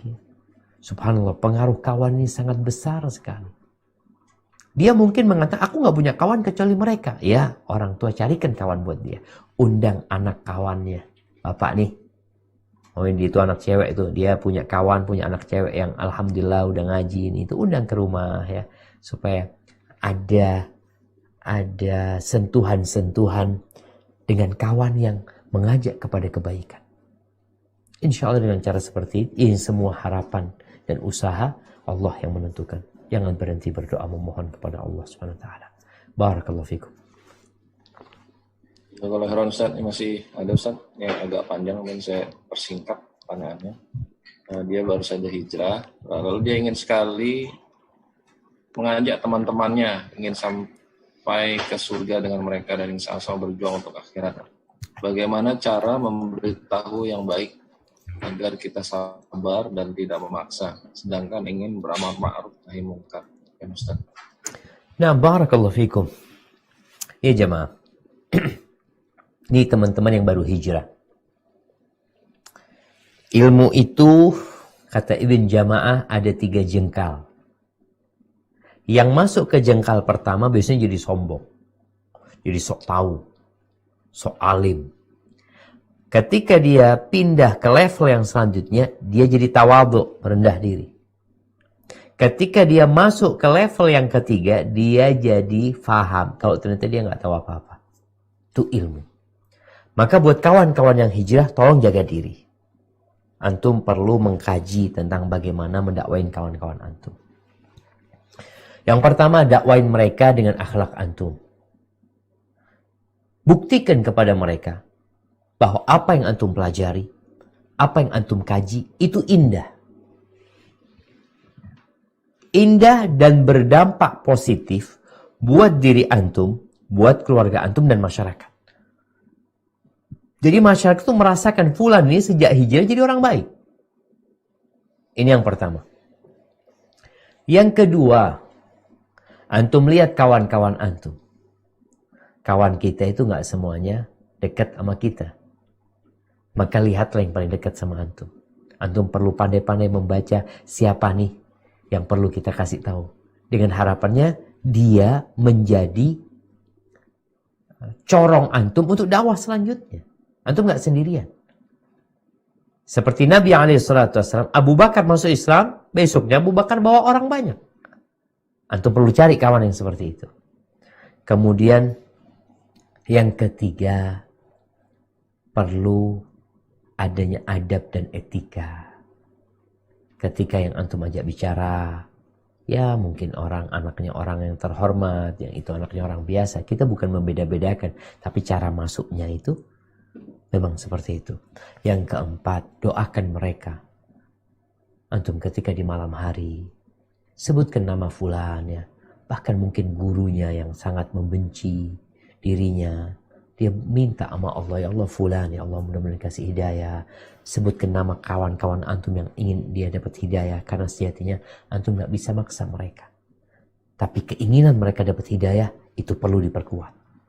Allah Azza wa Jalla mengatakan kepada nabinya, alaihi salatu wassalam, wa ma anta alaihim bijabbar, fadzakkir bil Qur'ani man yakhafu wa'id.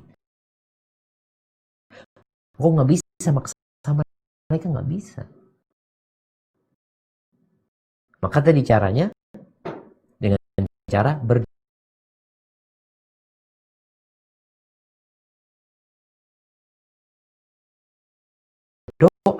agar mereka dapat hidayah. Hadza wallahu a'lam bis-shawab. Kalau Heron Ustaz, ini ada 2 akhwat bertanya tentang Sadaqallahul Azim Ustaz. Nah, kalau bicara Sadaqallahul Azim, Artinya sadaqallahul azim itu maha benar Allah yang maha agung. Kita katakan sadaqa Rasulullah SAW. Apa yang disampaikan Nabi itu benar. Kadangkala Nabi SAW ketika sahabatnya bertikai, Abu Darda bersama Salman. Akhirnya setelah itu Abu Darda laporan, Salman ini ngasih beberapa amalan gitu loh. Yang ngasih tahu istrimu punya hak, dirimu punya hak, Robmu punya hak, matamu punya hak. Lalu Abu Ad-Darda radhiyallahu anhu melaporkan kepada Salman, menyampaikan ucapan Salman. Apa jawab Nabi SAW? Sadaqa Salman. Salman benar.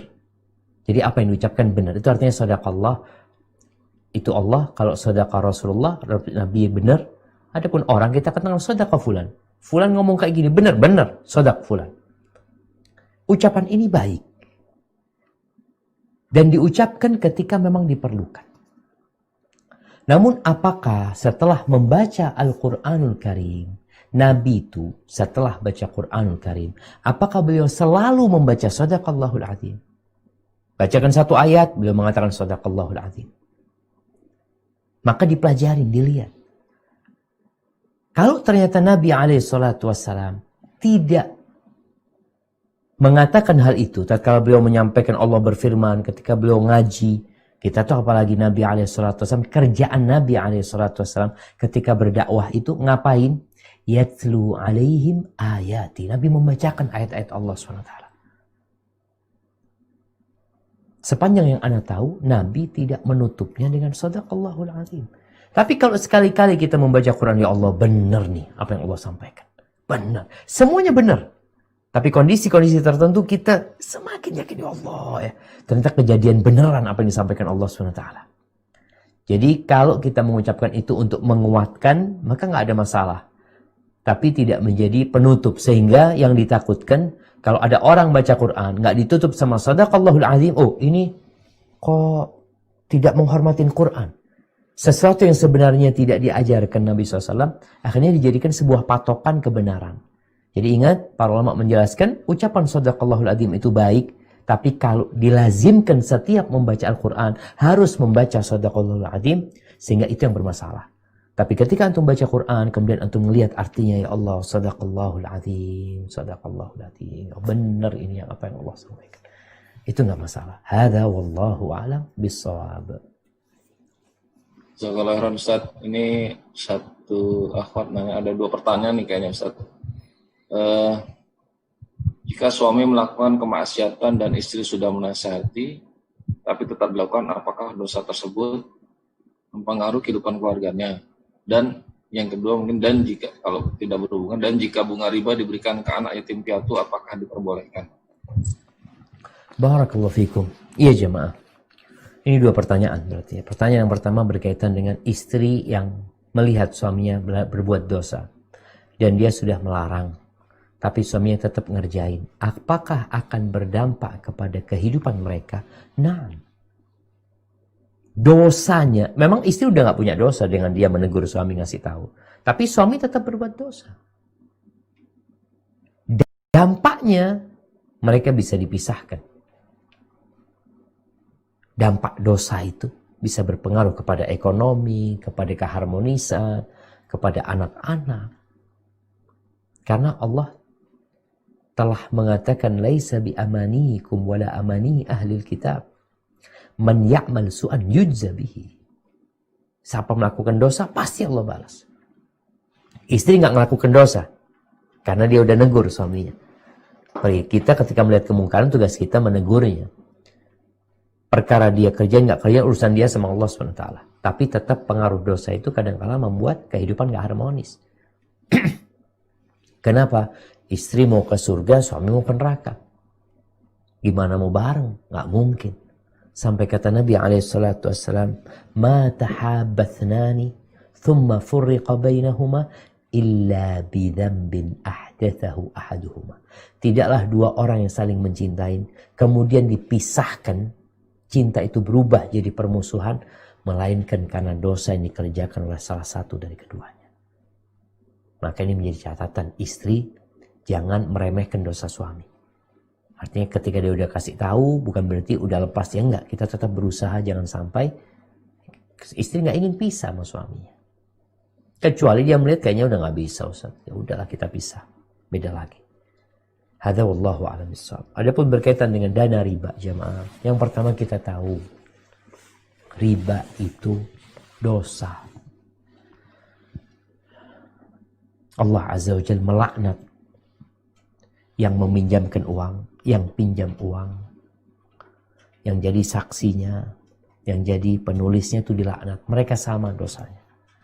Tinggal sekarang bagaimana ketika kita punya dana riba yang kita tidak ingin sebenarnya, tapi karena kondisi akhirnya kita taruh uang di tempat itu yang berbunga. Tapi nasihat ana, ketika antum mampu untuk tidak meletakkan uang di tempat itu, maka letakkan di brankas besi. Sehingga antum tidak membantu orang melakukan riba. Tapi kalau yang terpaksa gimana tuh uangnya tuh? Ya antum berlepas diri dari uang tersebut. Berlepas diri dari uang tersebut. Bukan antum sodakoh. Tapi antum ingin lepas dari dosa.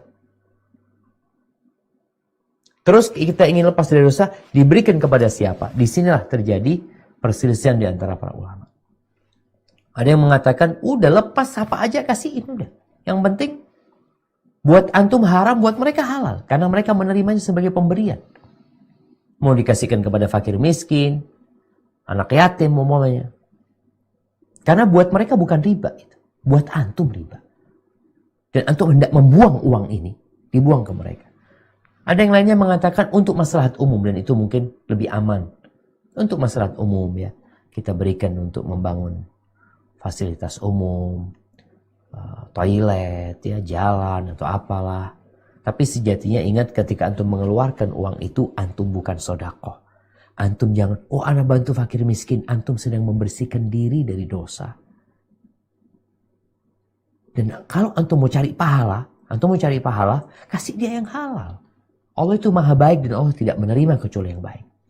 Jadi apa yang kita berikan kepada mereka itu adalah untuk berlepas diri dari dosa kita dan bukan dalam rangka sodakoh. Hati-hati niatnya. Karena kalau antum niat sodakoh, jelas Allah menolaknya dari antum. Innallaha thayyibun la yaqbalu illa thayyiban. Tapi kalau bicara hukumnya, buat dianya Ustaz, ya udah buat dianya insya Allah nggak masalah. Karena memang dia perlu, dia butuh sama uang tersebut. Tapi kalau untuk fasilitas umum mungkin akan lebih baik. Hadza wallahu a'lam bis-shawab. Jazakallah khairan Ustaz. Yang pertanyaan berikutnya Ustaz, ini ada surat Al-Qasas ayat 56.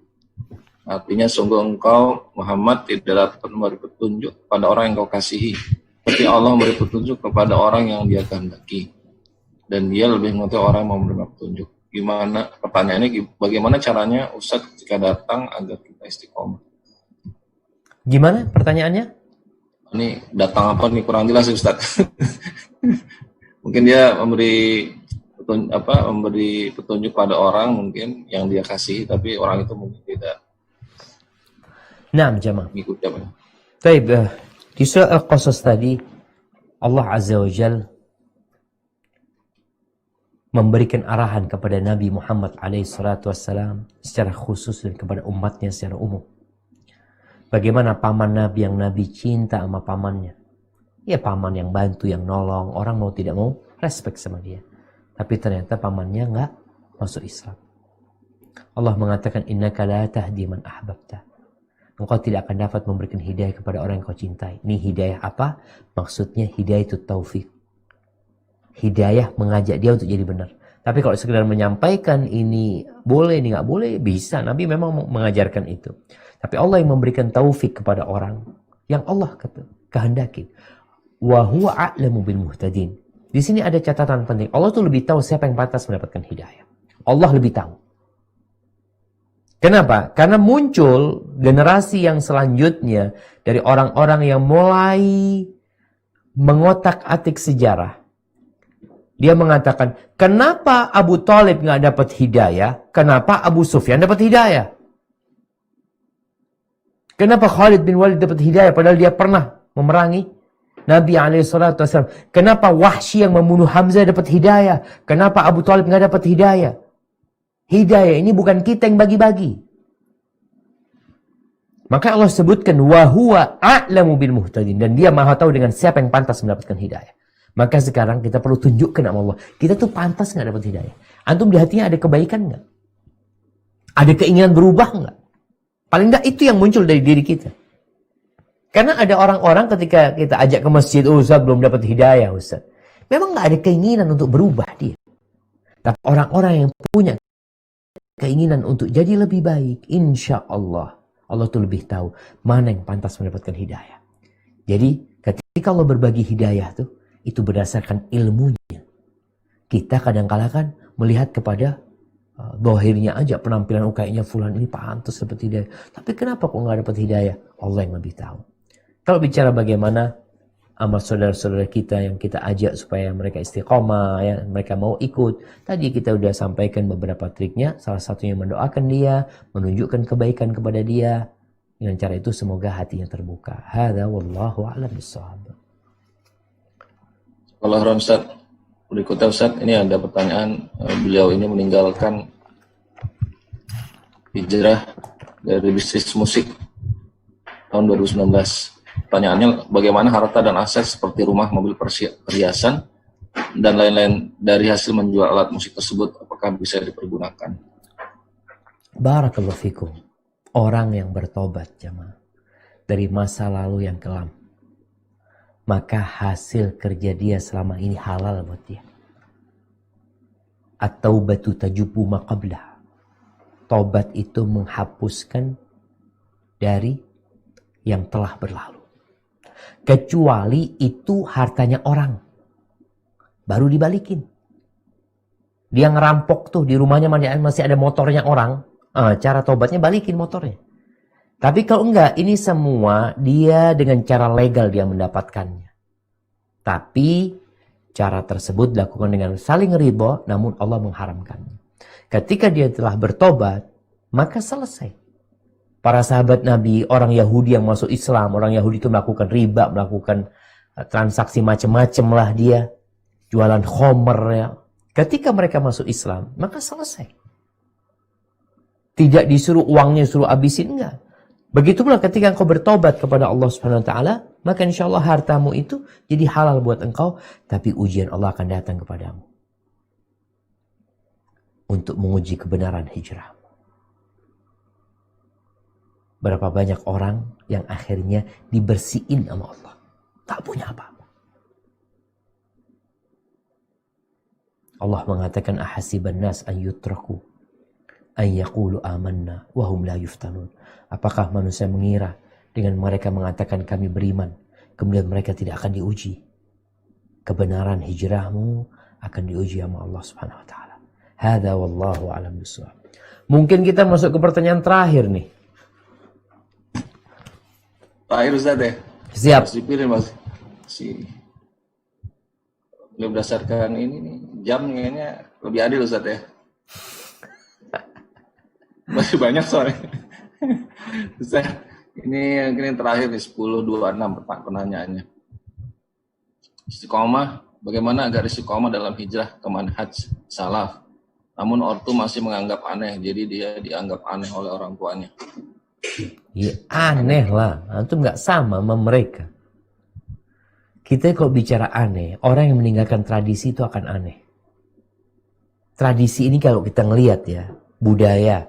Antum kalau berangkat ke mungkin ke pedalaman Banten, mereka punya budaya sendiri. Antum akan menganggap mereka aneh. Antum berangkat ke pedalaman Papua untuk melihat di sana orang-orang kok kayaknya aneh. Antum berangkat ke Afrika akan jadi aneh. Karena apa? Karena menyelisihin tradisi dan kebiasaan kita. Keanehan itu muncul dari sana. Dan diriwayatkan dari Imam Syafi'i, beliau mengatakan tarkul ada adawa. Meninggalkan kebiasaan itu menimbulkan permusuhan. Dan itu realitanya. Antum dimusuhin. Antum dianggap aneh. Apa yang harus antum lakukan? Ingat, Islam dimulai dengan keanehan. Nabi SAW sendirian dianggap aneh, dianggap orang gila sama orang Mekah. Sendirian. Aneh nih. Sampai kata mereka apa? Aja'alal alihata ilaha wahida inna hadha la syai'un ujab. Apakah dia nih mau jadikan Tuhan-Tuhan yang banyak jadi satu? Aneh banget nih orang. Sampai dikatakan penyihir karena keanehan dia. Bagaimana sekarang antum menyikapin keanehan diri antum? Sebenarnya yang aneh itu kadangkala sikap antum. Ada hal-hal yang seharusnya antum tunjukkan kepada mereka aneh tapi positif. Contoh nih, antum Masya Allah jadi rajin mandiin motornya ayah. Gak usah disuruh mandiin mobilnya ayah. Gak usah disuruh nyapu rumah. Gak usah disuruh mijetin kakinya orang tua. Ini aneh. Karena antum tidak terbiasa seperti itu. Keanehan yang positif ini semoga mendorong orang tua jadi tahu, alhamdulillah anakku sejak ngaji. Jadi bukan keanehan ya ada orang yang bermudah-mudahan membid'ahkan orang tuanya, menfasikkan orang tuanya, bahkan mengkafirkan orang tuanya. Ini yang nggak benar gitu. Maka nasihat anak, antum aneh tapi positif. Hal-hal yang tidak biasa antum kerjakan dalam rangka berbakti kepada orang tua, antum kerjain, antum maksimalin, antum pijitin bahu abah antum bikinin teh, pulang antum membawakan sesuatu. Jadi orang tua akan bingung. Dan memang antum harus sabar. Karena kadangkala antum akan diusir sama orang tua. Nabi Ibrahim diusir sama orang tuanya ketika menyampaikan kebenaran dengan cara yang baik. Terus doain orang tua. Jangan pernah berhenti. Hadza wallahu a'lam bissawab. Mungkin itu jamaah yang bisa Anda sampaikan karena Anda ada acara selanjutnya yang harus dituntaskan. Semoga apa yang kita pelajari hari ini bermanfaat buat kita dan pada akhirnya kita berharap husnul khatimah. Baik, Anda kembalikan kepada pembawa acara. Jazakumullah khair. Jazakallah Ustaz sudah bisa hadir. Kalau boleh sekalian tutup dengan doa Ustaz. Tadi beberapa menanyakan tentang doa yang tadi Ustaz. Baik, itu doa yang dibaca, yang diajarkan Nabi SAW kepada Shaddad bin Aus. Allahumma inna nas'aluka thabata fil amr wal azimata ala rushd wa as'aluka mujibati rahmatik wa azaima maghfiratik wa as'aluka syukra ni'matik wa husna ibadatik wa as'aluka qalban saliman wa lisanan sadiqan ونسألك من خير ما تعلم ونعوذ بك من شر ما تعلم ونستغفرك لما تعلم إنك أنت علام الغيوب ربنا آتنا في الدنيا حسنة وفي الآخرة حسنة وقنا عذاب النار وسبحان ربك رب العزة عما يصفون وسلام على المرسلين والحمد لله رب العالمين السلام عليكم ورحمة الله وبركاته.